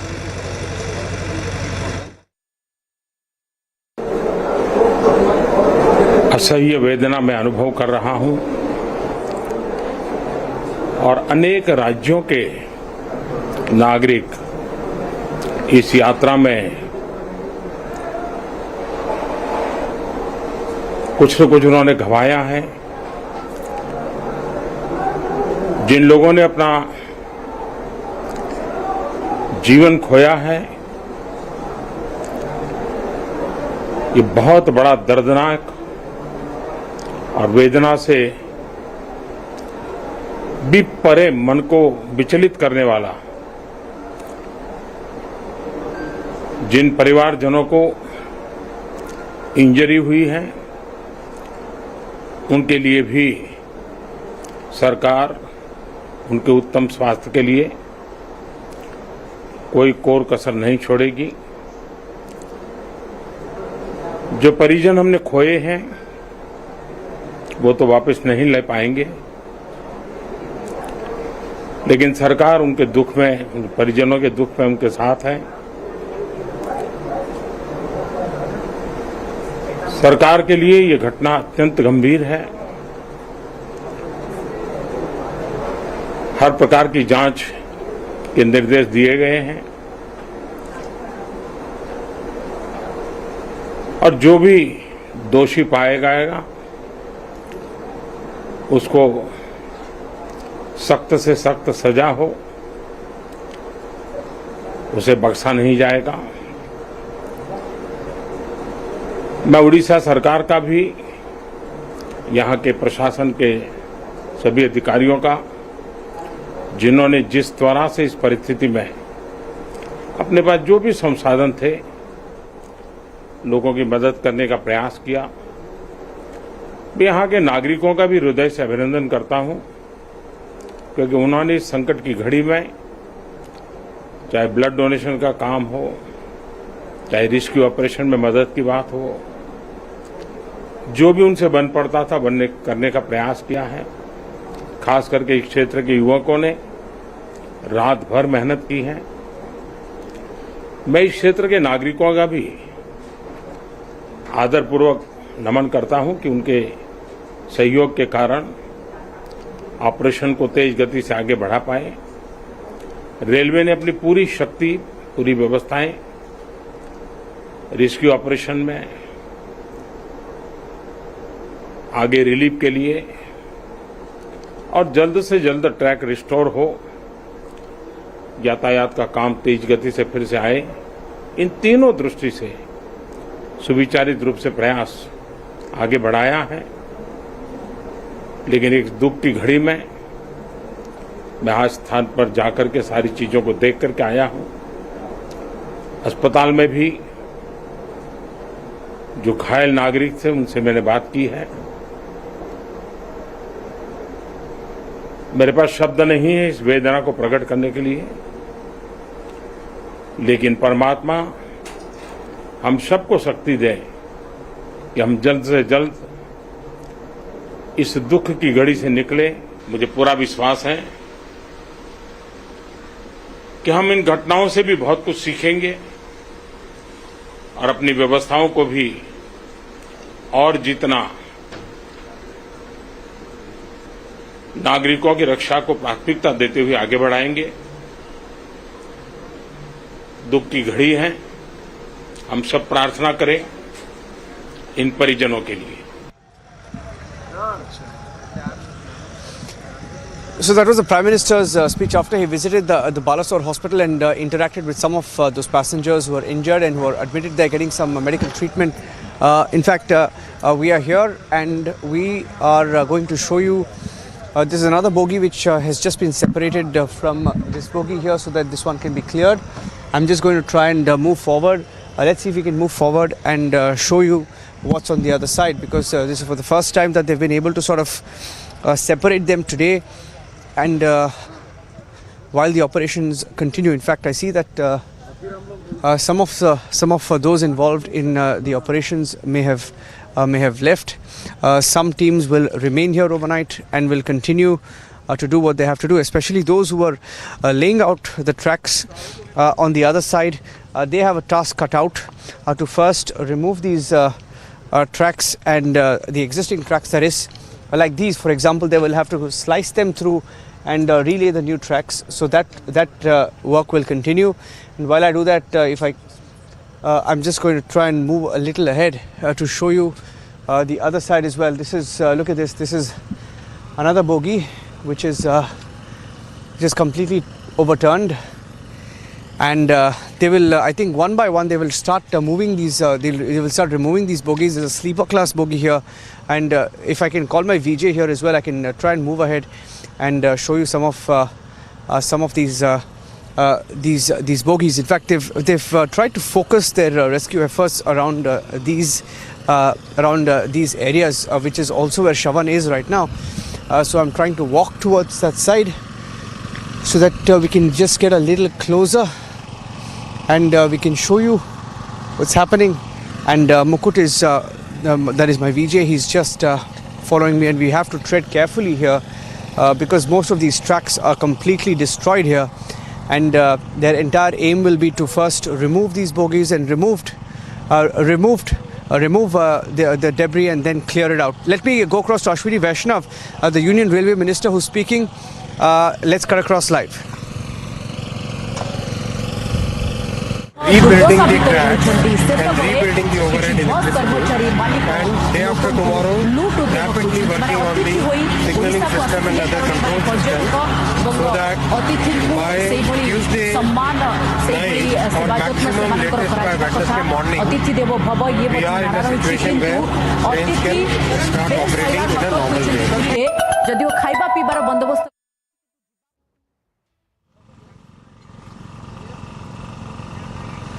So that's Ashwini Vaishnav. If I heard him correctly, he just said that in the next 2 days the trains will be operating normally. So that's good news. That's something that we've been saying, that the main line will be restored, and soon the other lines will be back as well. And as we stay with the live broadcast, let's also tell you that the work on the main line is more or less complete, and it's one patch that they will have to focus on right now to ensure that the loop line and the second line will have to be fixed. So I'm going to stay with that update. Let me go across to Shravan as well to get a quick update, because there is some operation happening on his end, and I'm trying to walk towards Shravan as well to give you an update from here of what's happening next and what the focus is. Shravan, I see that the lights are on where you are, and they're trying to remove some of these bogies to the side. Right. In fact, Niranjan, they've just successfully been able to perhaps just take out. I'm not very sure whether you can just hear me, Niranjan, because I'm.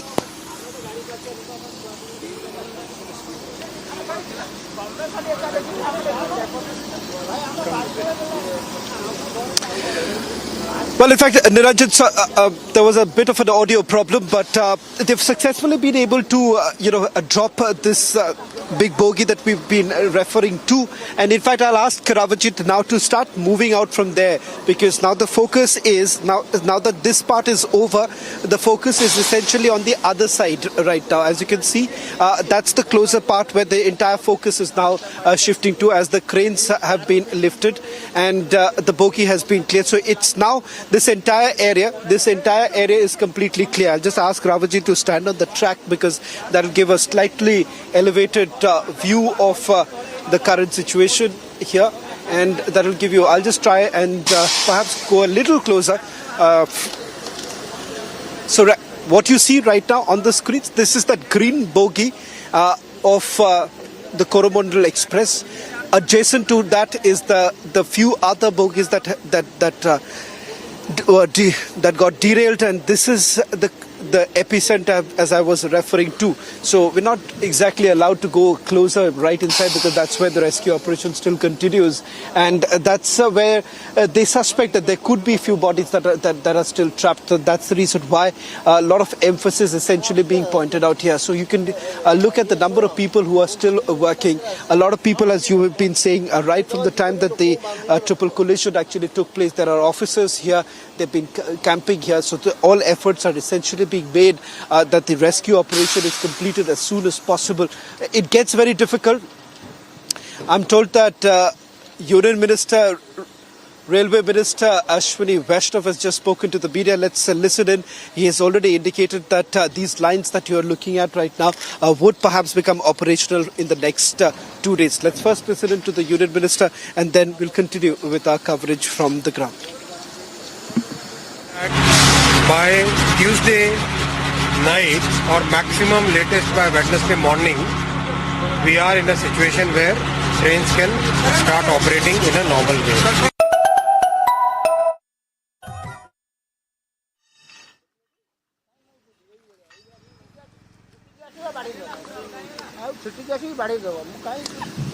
Well, in fact, Niranjan, we continue with our coverage of the rescue operation that is underway. A big element, in fact, now some instructions coming in, announcements are being made that the tracks are to be cleared so that the rescue operation continues. Will not try and become an impediment towards the operation. So perhaps moving a little away, but still you will get a clear visual of what's really happening, because there have been instructions that they're making. Because right now, with this bogie being transferred, what has actually happened is that they've been able to clear this entire spot. So this entire area is now clear. So this is the main line that we've been referring to. So if you look at it, these two lines, the very place where we are standing right now, this is one such line, and adjacent to that there are two other tracks.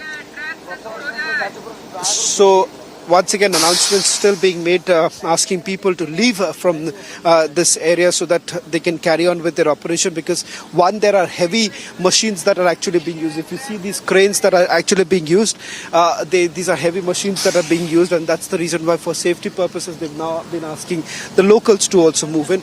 We're hoping that they would actually move out. Niranjan, over to you. What's really happening on the other side?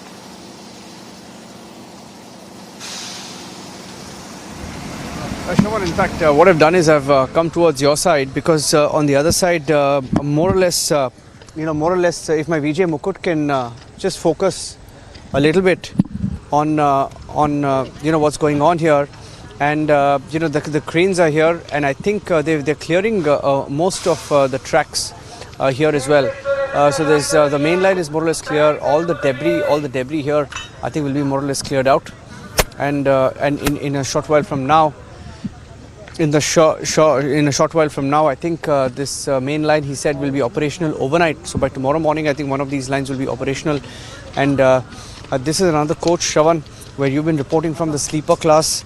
This is the sleeper class, the second class compartment, which was completely destroyed. The cargo, it was the second class compartment. In fact, not the cargo section, but the second class compartment, which is been completely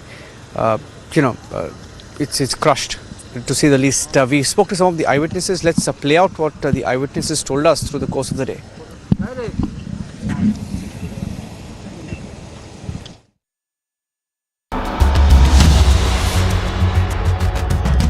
The aerial footage from the crash site shows the extent of the tragedy in Balasore in Odisha.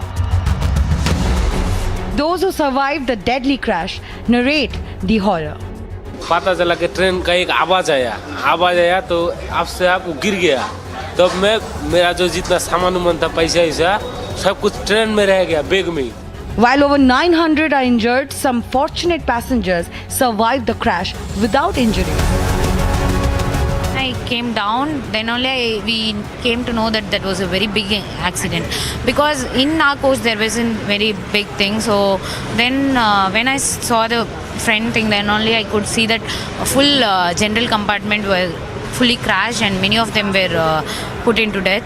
So then all the sleeper classes were also just dodged away, and there were three tracks, and all the three tracks were damaged, and also some of the train compartments went to that bazaar. The impact of the crash will never be forgotten by those who witnessed it. जब झटका लगा, बहुत speed में train आ रहा था, एक ही बार में train गिर गया।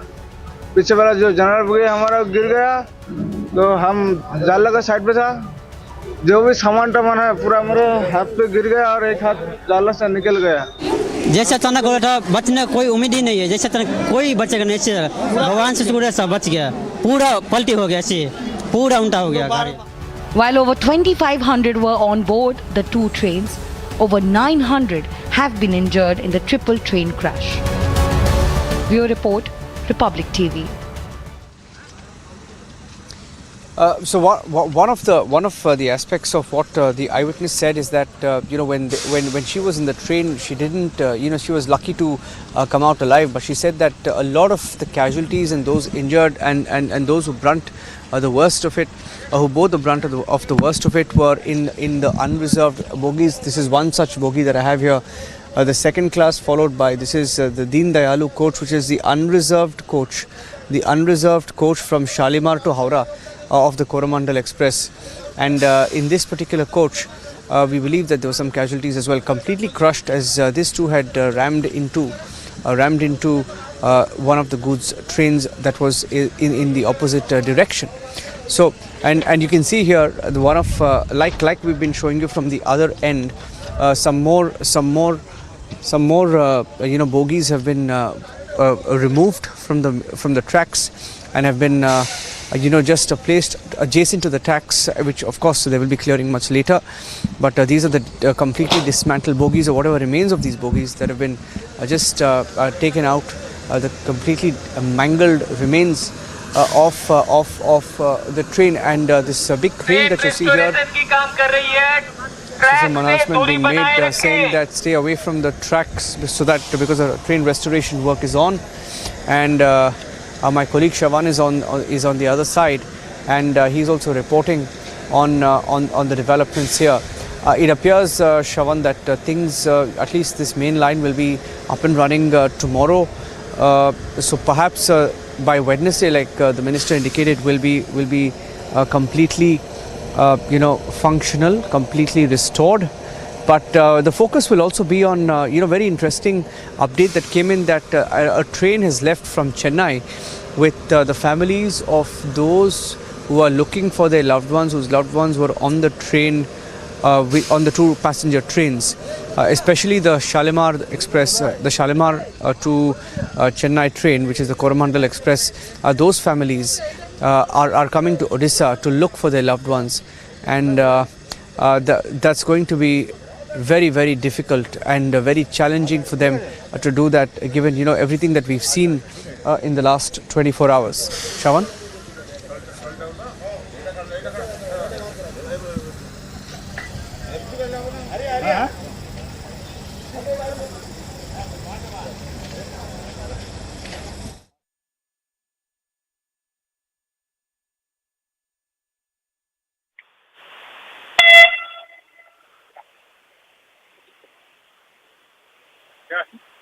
Niranjan, if I'm audible, I'm not very sure.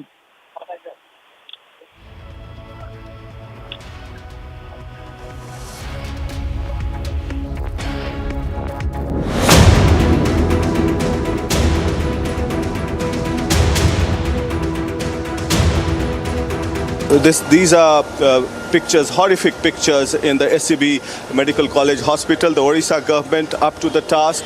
They're trying their best in this hour of crisis here. You can see a large number of patients admitted here with multiple injuries, fractures, and after the three trains collided in Balasore area. This is one hospital close to Bhubaneswar, around 40 kilometers from Bhubaneswar.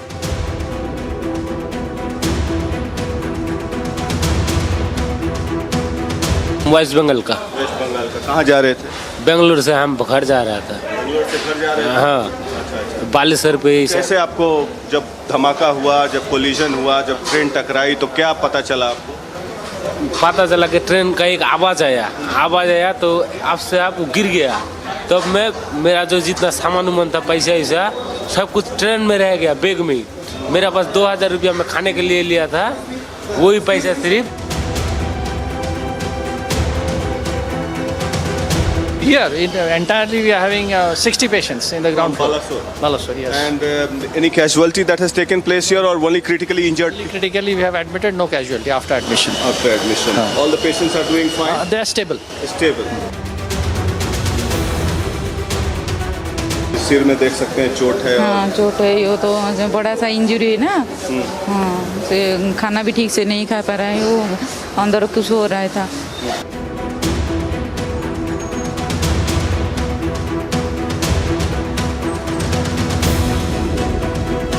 अंदर ओडिशा का CM नवीन पटनायक जी वो अंदर गए हुए हैं। जो घायल लोग हैं, जो इंजर्ड लोग हैं, उनसे मिलने के लिए वो गए हुए हैं। और जो रिलेटिव्स लोग हैं, जो अपने रिलेटिव को ढूंढ रहे हैं, जो इस हादसे में कहीं गुम हो गया, जिसको ढूंढ नहीं पा रहे, उन लोगों के साथ वो बात करेंगे। बात करने के बाद ही कुछ अगर रास्ता मिलता है तो उस बारे में वो सोचेंगे। और पास ही जो यहाँ पर है, जो जिनका हालत बहुत ही क्रिटिकल है, जिनको यहाँ से कहीं और ट्रांसफर कर सकते हैं कि नहीं, इसी बारे में भी वो बात करेंगे।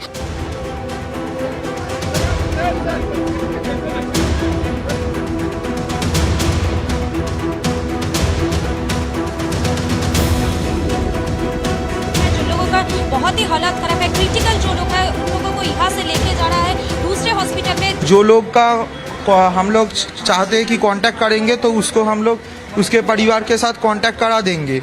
और जो लोग अभी तक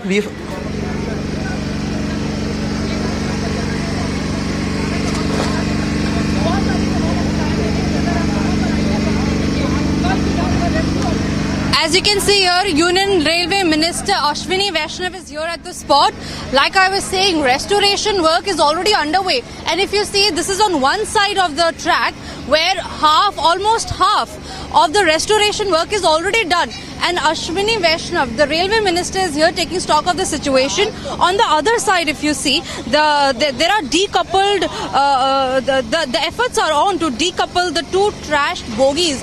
Now remember, one crashed bogie has already been taken aside, and if my camera person can zoom into my frame, there are other bogies as well. There are about 3 to 4 bogies which has to be decoupled, and to do the same, overnight operations are going to continue. It's going to be a mammoth task here, and the latest information that we have coming in is that restoration work is in full swing. Ashwini Vaishnav, Union Minister, is taking stock of the situation here. He's at the spot and he is making sure that the restoration work is done and completed as soon as possible, and overnight operations is what we know are going to continue here. If I can ask my camera person to move along with me, due to security reasons we are not allowed to move forward. However, like I was saying, Union Minister is already here, and there are a couple of things that it's pertinent to note here, is that if you focus about the restoration work, almost 70 to 80% of restoration work is already done.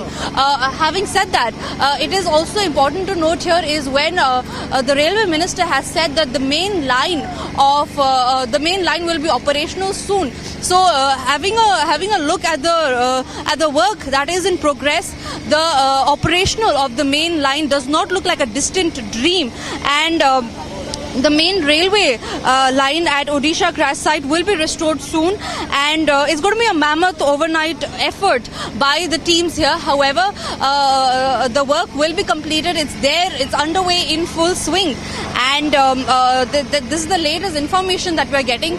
As you can see, just few moments back, we got your visuals of how one train, one bogie, I beg your pardon, was decoupled from the other. However, there are other 3 bogies as well which need to be worked upon, and efforts are on to decouple them as soon as possible so that the restoration work can start on the other side as well.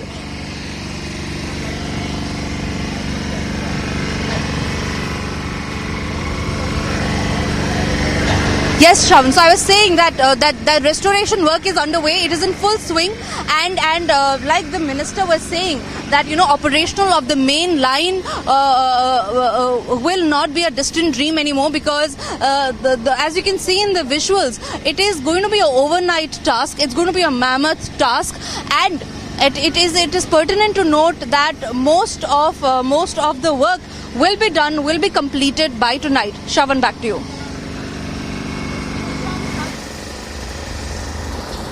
Well, in fact, on this side of the evacuation, that is the rescue operation that's being carried out, what you can see is that the focus essentially is on clearing the lines. Right now, as we showed you, that one line that was basically opened, that has been taken off. This entire area is right now, the entire focus is on this main line, the line that was actually taken by Coromandel and then slipped over to the loop line, and that's crossed over to the other side. So this entire operation expected to go on well past midnight. The challenge essentially would be to complete this in the next 2 days. So apart from clearing the lines, the focus would also be on whether at all there are any bodies which are still inside. If they are, they would want to extricate it as soon as possible, and of course not really hopeful as far as the survivors are concerned. We're not being essentially allowed to go closer to the side to give you a look. So what I'll do is step aside a little bit and give you a closer frame of what's really happening right now. We've just seen another team of the NDRF basically going in. So there are changes that they are making right now, because some of the teams would have been exhausted by now, because a lot of them have been working non-stop from the time the triple collision actually took place, and thereafter we've seen that the number of teams have also been increased. There is in a rotational manner that they're carrying out with the rescue operation. So these are the latest details that we're getting in, and right now, as you see, they're now fixing the crane once again to the other bogie, so they'll be able to clear this off. So first they were able to take off one of the large parcel vans, and now these are the passenger bogies which they're basically focusing right now.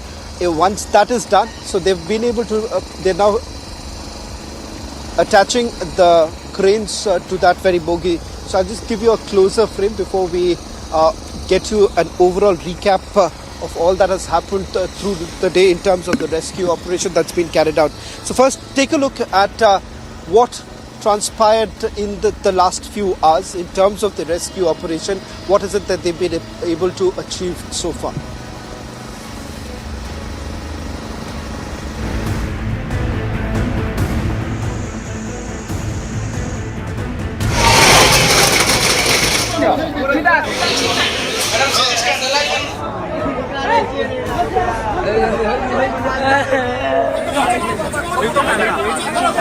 The tragedy took place last evening where 3 trains collided here in Bahanaga, close to the Bahanaga station. This is exactly about 100 to 150 meters from the Bahanaga station. And this is one of the coaches, one of the trains that collided. This particular coach has, after skidding off the tracks, has skidded over a parallel track as well. So that's another reason why an oncoming train from a different direction rammed into one of these bogies. ये जिस तरह की दुर्घटना है, उस दुर्घटना में सबसे पहले हमारा फोकस रहना चाहिए मानवीय संवेदना, किस तरह से जिन परिवारों के मेंबर चले गए हैं पहले उनके पास ठीक तरीके से पहुंचे, जो व्यक्ति आज घायल हुए हैं उन घायलों का इलाज हो, सबसे पहले वो फोकस रहना चाहिए. This is the linen that is kept for the passengers who are traveling on this train. Someone's left their book here. Look at this. It says God loves fun. It's Gurudev Sri Ravi Shankar's book, a bestseller that they were reading at the time of the accident. Some people perhaps having dinner, because it was around dinner when the accident, dinner time when the accident took place. So the food splattered all over this this particular bogie. For one bogie which has been very severely damaged and has been rammed into by another bogie.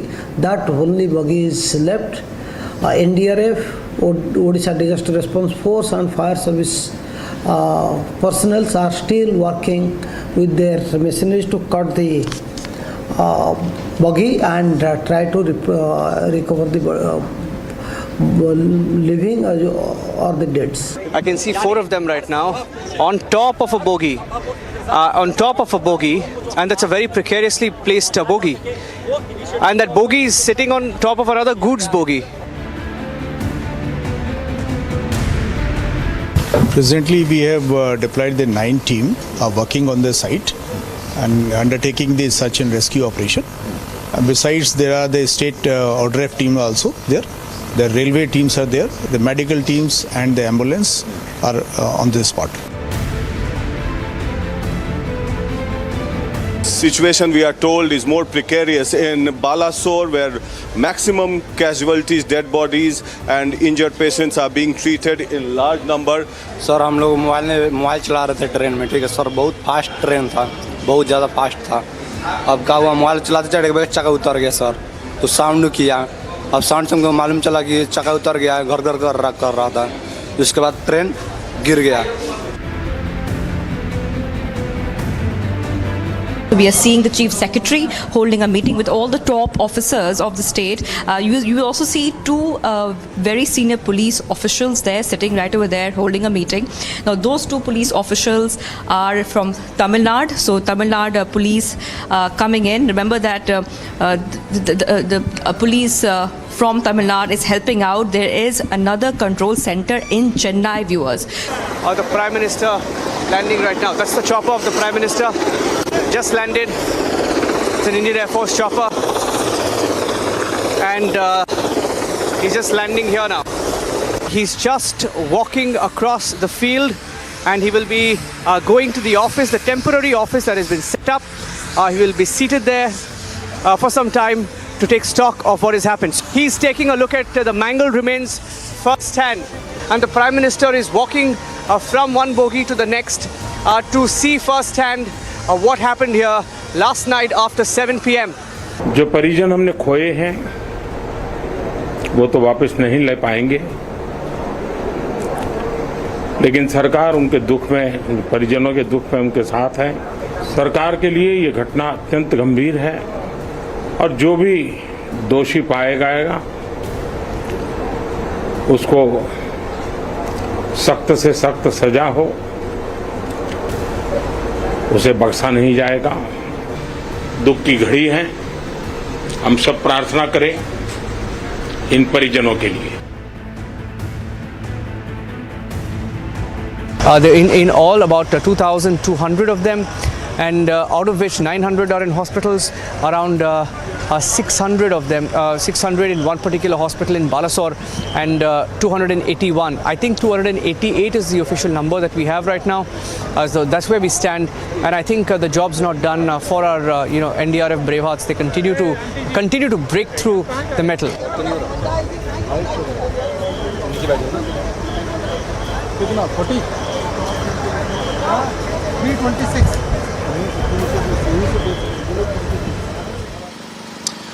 Well, the official death toll stands at about 288. The number could actually go up. We're waiting for that final bulletin actually coming in from the department concerned, which would give you a fair idea of the rescue operation. Also, the last bulletin indicated that there were about 1,000 people who were injured and who were taken out from the mangled remains of the bogies. As we speak right now, the rescue operation still continues. They have been able to clear some parts of this area that you can see right now on your screens, but there are still a few bogies which are completely mangled. If you see straight down, you would find about 5 to 6 of them which are still obstructing this entire rescue operation. So what is essentially happening right now from where I am standing, perhaps in a short while from now we'll also be able to go back to Niranjan, who's exactly on the opposite side, giving you a closer look at what's really happening. But right now these cranes have been brought in from the other side, the upline from where these cranes have been brought in. These cranes are essentially now being used to clear off this entire area. So on the right hand side, if I just cross over and try and show you, you would actually see, take a look once again, how it all started. This is the goods train. That's the wagon that you see. The blue wagon is the goods train that was stationary at this place when the collision actually took place. And just above that is the locomotive, the engine, the white color engine. Right now, perhaps it's a little dark, viewers, so you may not be able to get a closer look of it. But that's the engine that you see went atop this goods train. It's currently perched on top of this wagon that you see right now. It's unlikely that they're going to focus right now on this side because most of the bogies are on my left hand side where the derailment actually took place, and you can see how it's actually very difficult because a short while back we were allowed to be there, and we tried going a little closer to get a sense of the ground situation, and I must tell you that it's been very difficult. When I spoke to some of the NCC cadets who were present there soon after the triple collision actually took place, they said it was actually very difficult for them to even take out the body. So what they were doing is that they were placing the stretcher one by one and then trying to pull the body out. They were trying to extricate the body and thereafter taking them to the ambulance. So that's the very spot that I was actually talking about, where the focus right now, the entire focus of the operation has now moved to this very area where they're carrying out the operation. It's, as we've been pointing out, that this is going to last for a few more hours at least by the looks of it. We've seen new teams now coming in on a rotational basis. There are more teams that are being brought in so that some of those teams who have been completely exhausted because they've been working day and night. You can see some of the NDRF officials, they're now basically staying there. They're trying to ensure that there is no break in between.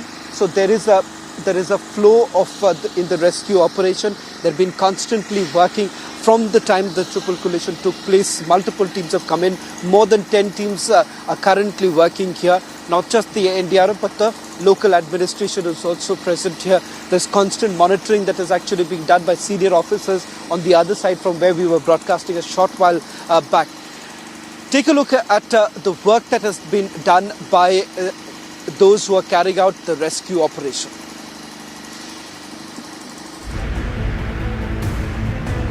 The rescue workers were on ground after the crash, which occurred around 7 p.m. yesterday. They worked tirelessly to try and rescue those who were stuck under the heaps of rubble. Rescue effort is done. It's complete. It's still on? Yes. Still on, okay. Oh.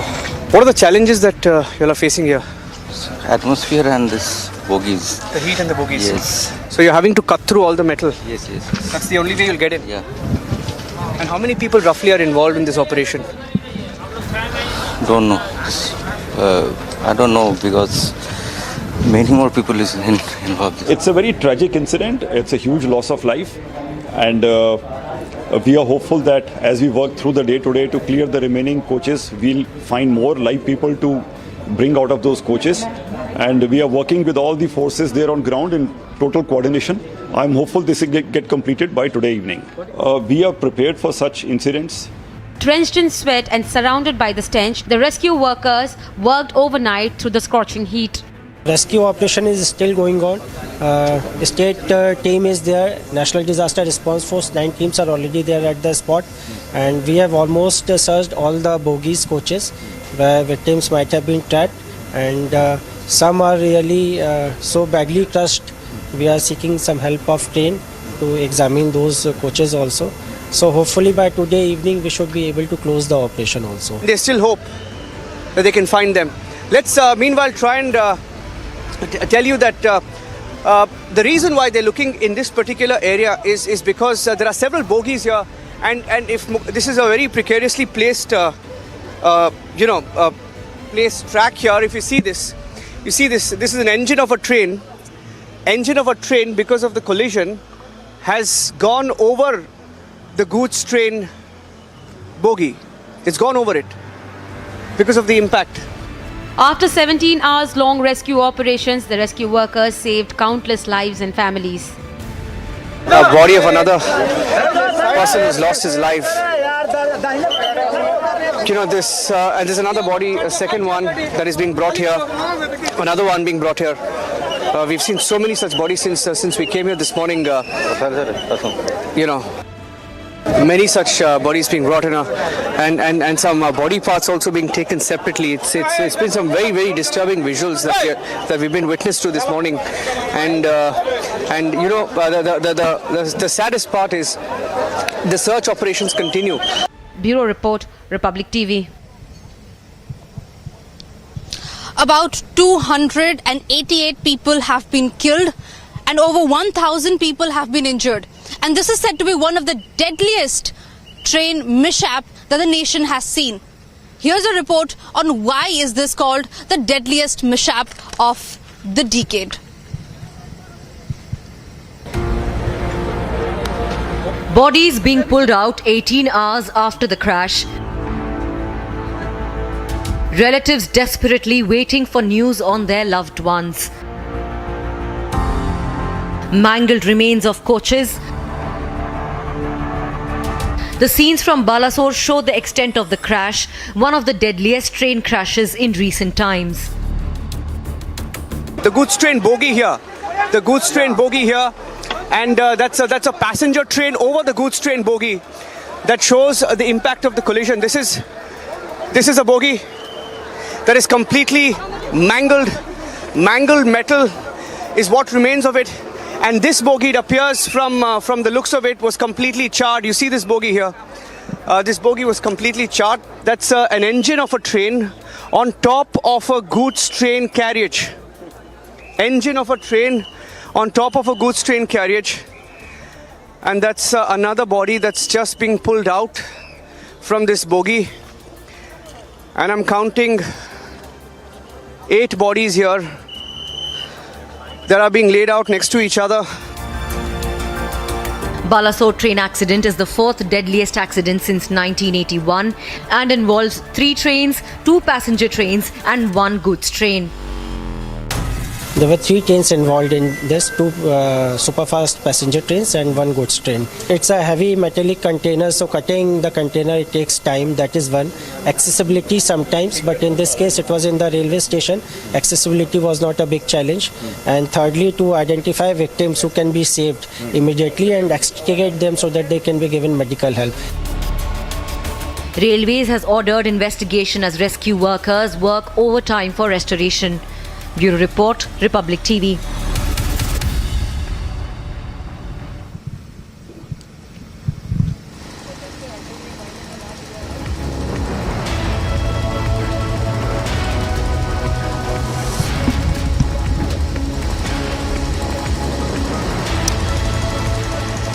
Well, in fact, the rescue operation still continues over 24 hours, non-stop work that is being done by over 10,000 people right now on this very site.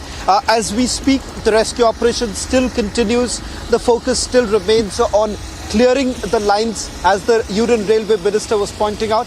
Perhaps in the next 2 to 3 days, the lines would be cleared. Let's try and go cross over and take you to the other side, the loop side, from where you can get a closer look of the goods train. And in fact, you would also get a look at the mangled remains of the Coromandel Express. Now that's on the right hand right now on your screens. A closer look at it. Now this, remember, these parts, clearing of these parts are going to be extremely challenging, and that is the reason why you have these cranes that have been brought in so that the rescue operation can be carried out in a speedy manner. So focus number one is to clear off the areas.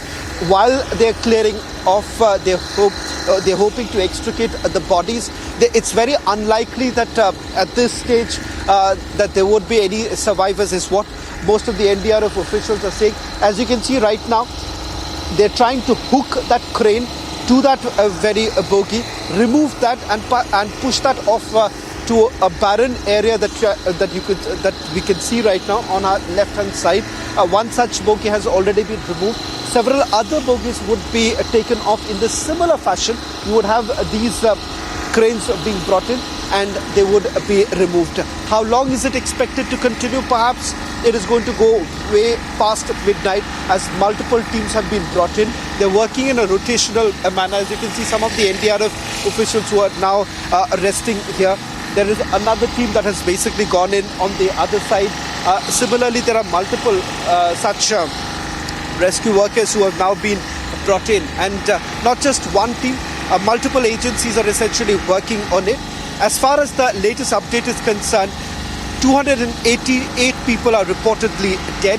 About 1,000 people have been injured. A total of 2,500 reserved passengers were there in the two Superfast Express trains that collided yesterday, roughly around 6:59 in the evening. You have both of them, both the trains here, the mangled remains of the bogies that you can see right now on your screens. All the setup that has now been done is to ensure that the rescue operation continues through the night. That's the reason why you would see the generators have been brought in. These light towers have been brought in all areas. This entire area has been completely lit up so that there is no break whatsoever in this entire rescue operation. And the focus essentially being is that hoping that if at all there is any survivor, they can be brought out as soon as possible. There are ambulances that have been parked on both sides. There are also fire engines that have been brought in so that the rescue operation goes non-stop. In fact, one very important aspect that we need to highlight, something that the Prime Minister also spoke about, that is essentially the role that was played by the locals here. And we spoke to some of them.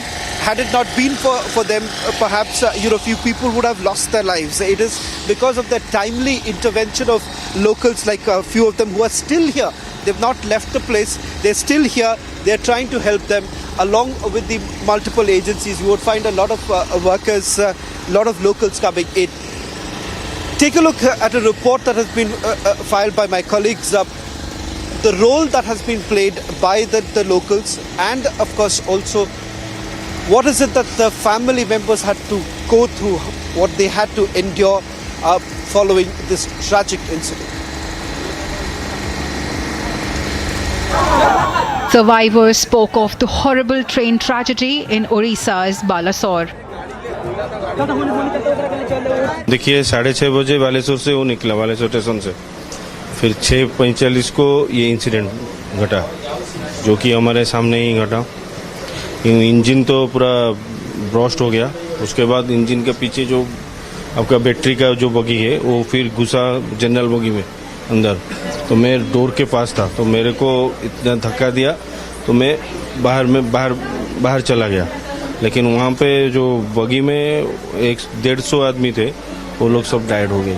Republic spoke to those who have lost or are missing a loved one. কে গেছে কি আপনার ওখানে? শ্বশুর গেছে, কি দেওর গেছে। কি জানালো আপনাদেরকে? বললো পাওয়া গেছে আর মারা গেছে। দেহ পেয়েছে হাতে? হ্যাঁ পেয়েছে? হ্যাঁ পেয়েছে। কি নাম? বিকাশ হালদার। কি কারণে গেছে? কি কাজের উদ্দেশ্যে গিয়েছিল? রোয়া কাজের উদ্দেশ্যে গেছে। আচ্ছা, মানে এই যে পাশে বাড়ি যারা 3 জন মারা গেছে একসাথে সব গেছিল? একসাথে গেছে। আপনার কে হয়? আমার দেওর। আপনার নাম? আমার নাম সুপ্রিয়া হালদার। যিনি মারা গেছে? বিকাশ হালদার। তো উনি আমাদের এখানে গেছিল বেড়াতে, বলতে আমাকে বললো যে কাকা মশাই আজকে আমরা চলে যাবো। তুমি যে এই সময় যাবা? কোথায় এর আগে আমরা 2-3টা ডেট করলাম, তো ডেট যাওয়া হলো না আমাদের, তো আজকে যাবো আমরা। আমার একটা ভাগনা ছিল সেই আমাদের দক্ষিণ দিনাজপুরে, তো ও বলতে যে আমরা দুজনে যাচ্ছি আজকে। 3:30টার সময় ফোন করছিল, বললো কি গাড়ি ছেড়ে দিয়েছে। বলছে কোথা থেকে? বলছে হাওড়া থেকে পার হয়ে গেছি, হাওড়া থেকে গাড়িতে করে এসেছি, এসে এখানে গাড়ি চললাম, চড়ে এখন ডাইরেক্ট চেন্নাই যাব।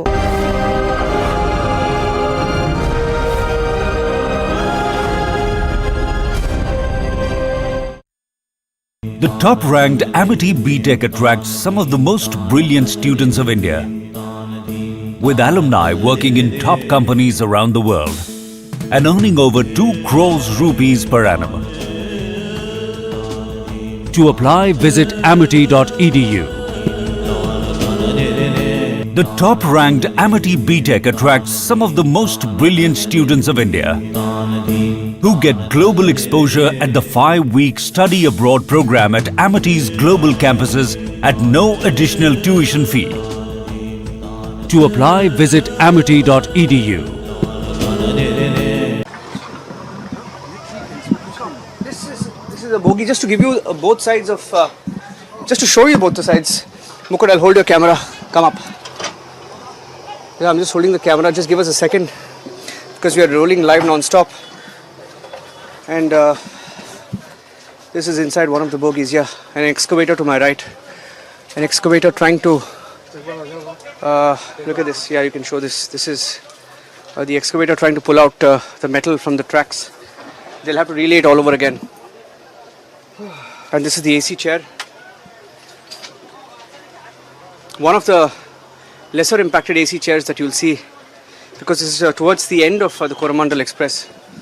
But towards the front end, you saw the situation with the engine, situation with the other bogies, especially the front ones. This is the linen that is kept for the passengers who are traveling on this train. And I'm just going to move. Someone's left their book here. Look at this. It says God loves fun.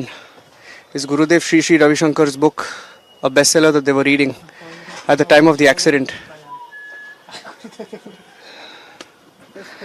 I'm just going to move. They've taken whatever possibly that they can get hold of, and they've left some people perhaps having dinner, because it was around dinner when the accident, dinner time when the accident took place. So the food splattered all over this particular bogie.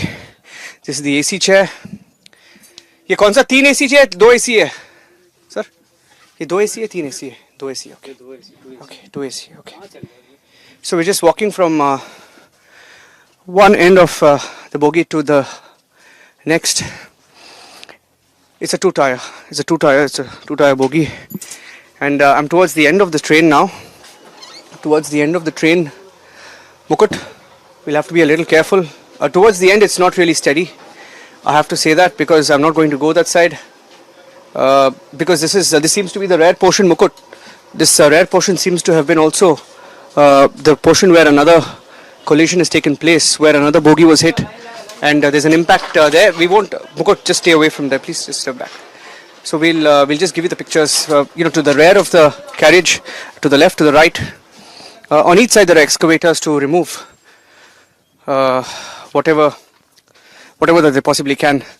First, their point will be first to remove the metal and then removed the mangled bogies first up, and then removed these bogies to adjacent to the tracks, and then restore the lines. The restoration process is already on. We showed you some of those workers, railway workers, bringing those slabs of cement and brick to lay those tracks again, and they will have to do that. Their work never stops, just like the work of this excavator, very dangerously close to the bogie here. Let me see if I can get off from here. Mukund, I'll hold the camera for you. Why don't you get off the train? Yeah.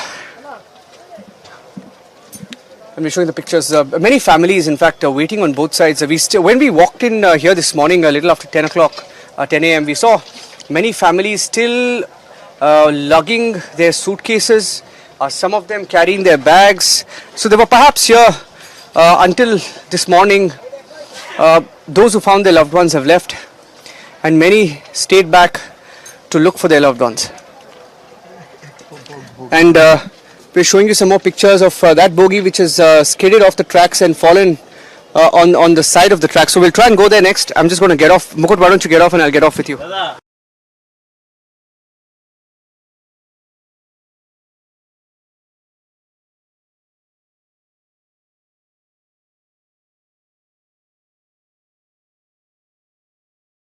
The top-ranked Amity B.Tech attracts some of the most brilliant students of India, with alumni working in top companies around the world and earning over 2 crores rupees per annum. To apply, visit amity.edu. Live shot. There's a siren playing out, siren ringing loud. And it appears that they're now going to, okay, the excavators are ready. They're going to try and move this bogie now. So I'll keep a static shot here, Mukund. Keep a static shot here. They're going to move the bogie. They're going to move the bogie. So we're staying live with these pictures. You can hear another chopper. Yeah, so they're just...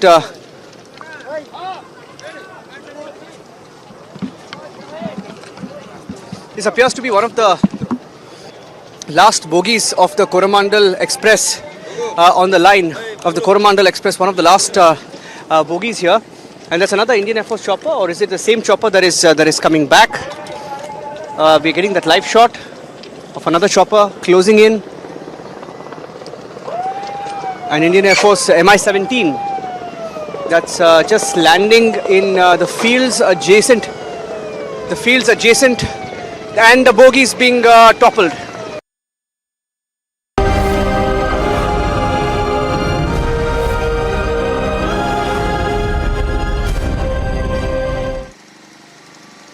Over 24 hours after the triple collision in Balasore district in Odisha, the rescue operation still continues. We're reporting live from the very spot where the collision took place. As you can see, it's almost 10:30 in the night and the rescue operation still continues non-stop.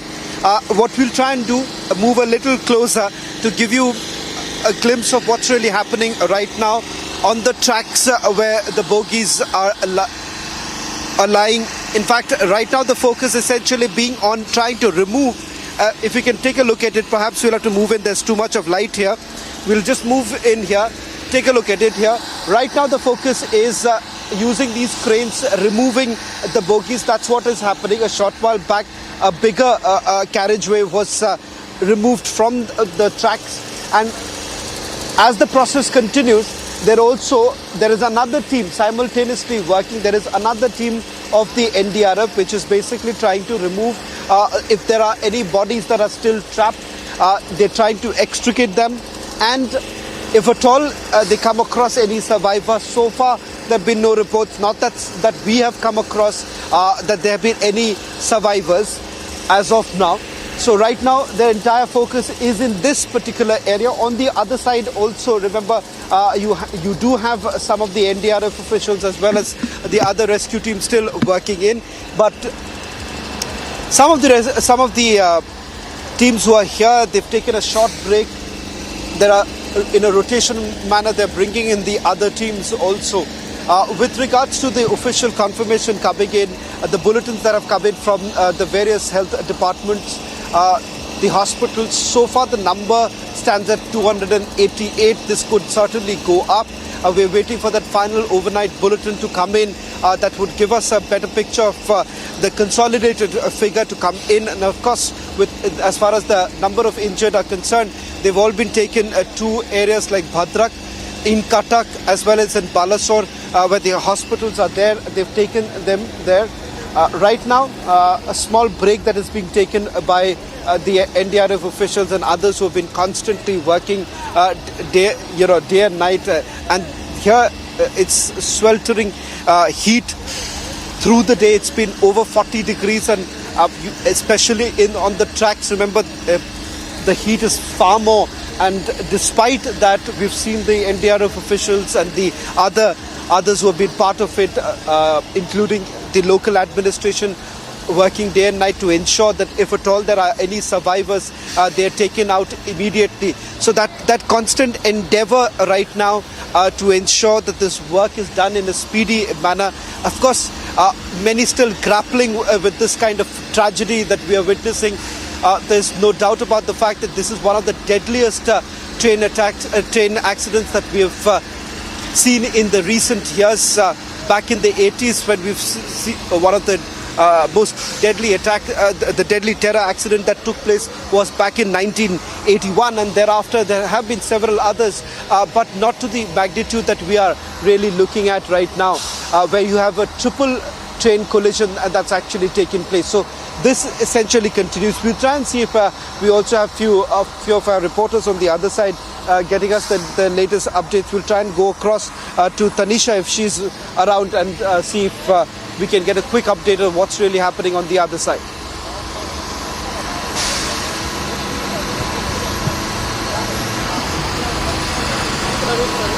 Yes, Shavan, I am at another point where half of the restoration work is already done. If you see on my right hand side, if I can just ask my camera person to pan on the extreme right, you see the restoration work was done. However, there are some coaches, and these are coaches which have been mangled. It'll be a mammoth task to actually decouple them, and that is what the team has been looking forward to. And as far as I can understand, I believe this operation is going to continue even after midnight, because it's going to be a long, hectic night, because there are few bogies which will have to be decoupled so that the restoration work can start. But where I am right now, Shavan, is I think that's the pantry. That's the pantry of the Coromandel. And if you see the train accident was so intense that actually not just the front but also the rear bogies had to face the brunt. If you see, if my camera person can actually focus on the windows, the glass windows have totally been crushed.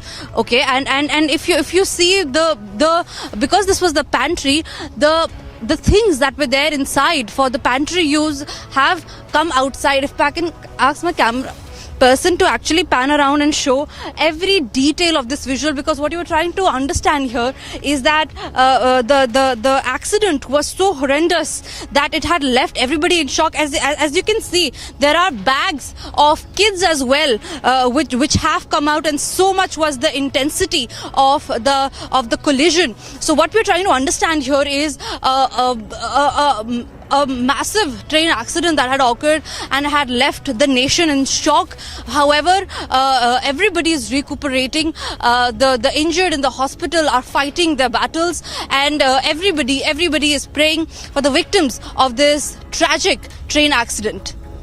We'll get you all the live updates, but right after a very, very short break.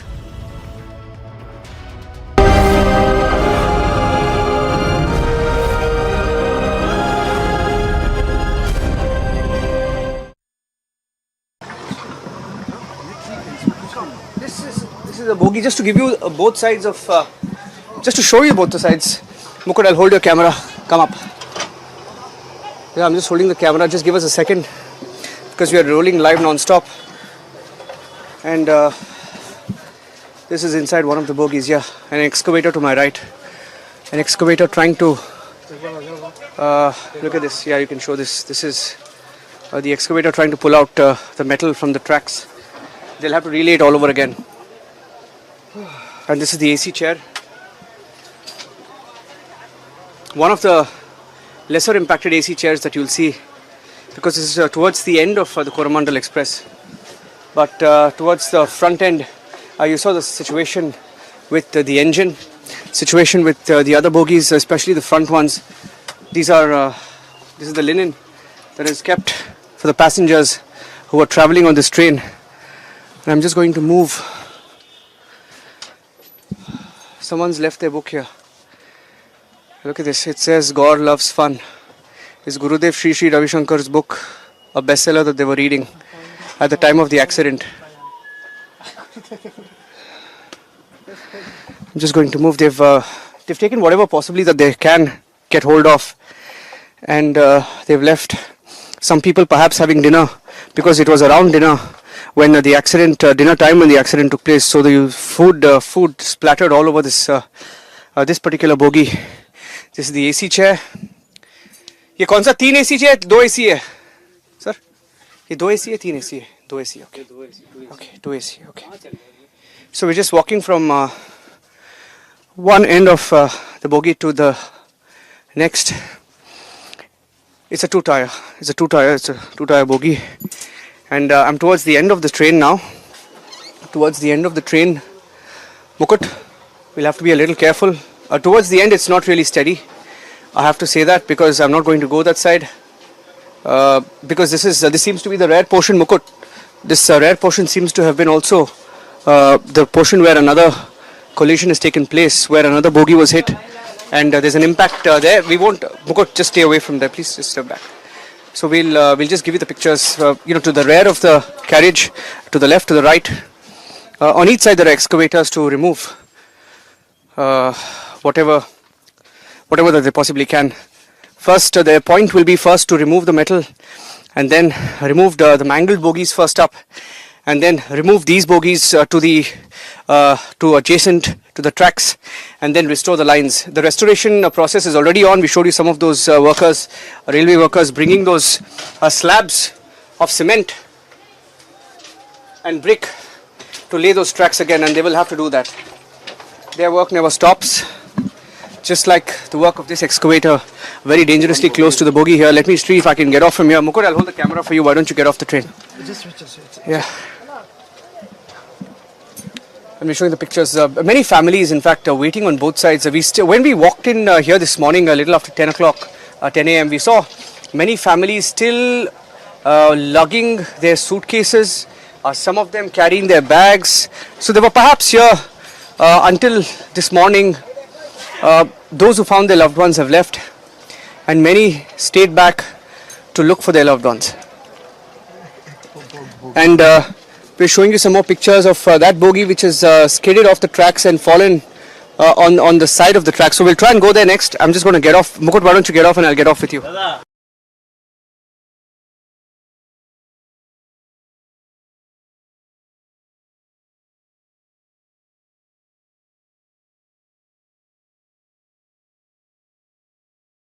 Live shot. There's a siren playing out, siren ringing loud, and it appears that they're now going to, the excavators are ready. They're going to try and move this bogie now. So I'll keep a static shot here, Mukut. Keep a static shot here. They're going to move the bogie.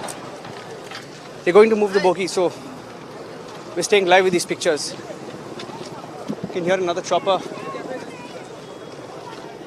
Yeah, so they're just...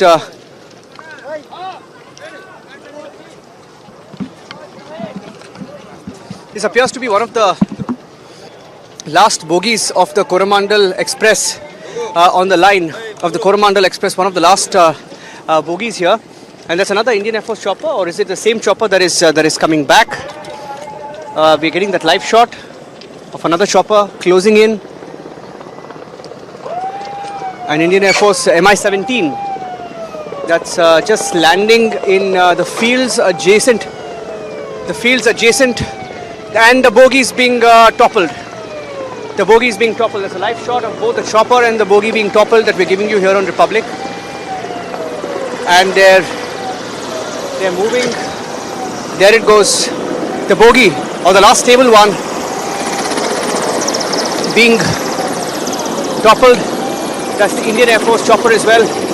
That's making a landing as the bogie is being toppled. As it's being cleared. Being cleared is the right word because they will have to clear this track before the restoration happens. You can see that another bogie is already skidded off the track there. So they're trying to clear this one as well. There it goes. There it goes. There it goes. That's the AC chair. That was the two-tire AC chair that we were on reporting from a few minutes back. That two-tire AC chair car has just been moved off the track, toppled off the track.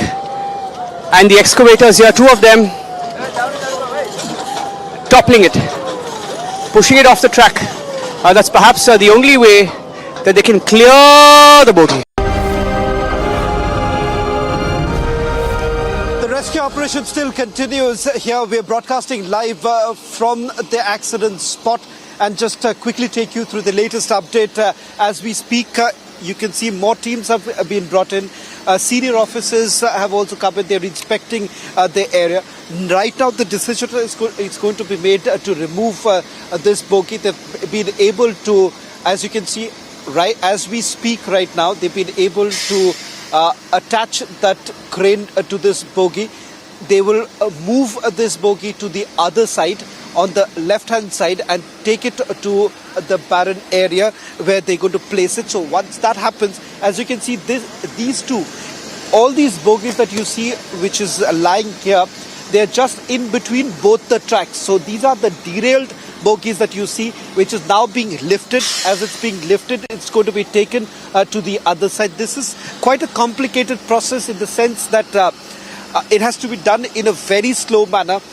Last time when that bogie was actually taken to the other side, it roughly took almost an hour and a half for removing one bogie to the other side. So similarly, as you can still see that this bogie still has some luggage which is still inside. That's being lifted. It's going to be taken to the other side. Once that happens, it gives more access to those bogies that you see right now. As you can see right now, as you can see, this entire area is completely chock-a-block. So they'll have to clear this and take it on the left-hand side. This process is going to continue. So clearly the rescue operation isn't going to come to an end anytime soon. It's going to take a few more hours, and that's the reason why more number of teams are being brought in. As you can see, I'll perhaps just ask directors also to just stay on for a couple of minutes as we get you these live visuals as the crane is now being used once again. As you can clearly take a look at the straps that have been encircled. You would see that the bogie is completely encircled and it's now being lifted. It's being taken to the other side. This process takes, it's a process that takes a much more longer time, because as it moves to the other edge, that edge, it's going to be, they'll have to be very careful because there's an elevated area. So from that elevated area, they'll have to place this bogie slowly down on the other side. A little mistake here and there could actually cost them. So that is the reason why they'll have to perhaps do this entire operation a little. They'll have to do this a little carefully. Slipping into a short break on the other side, we'll continue with our rolling coverage.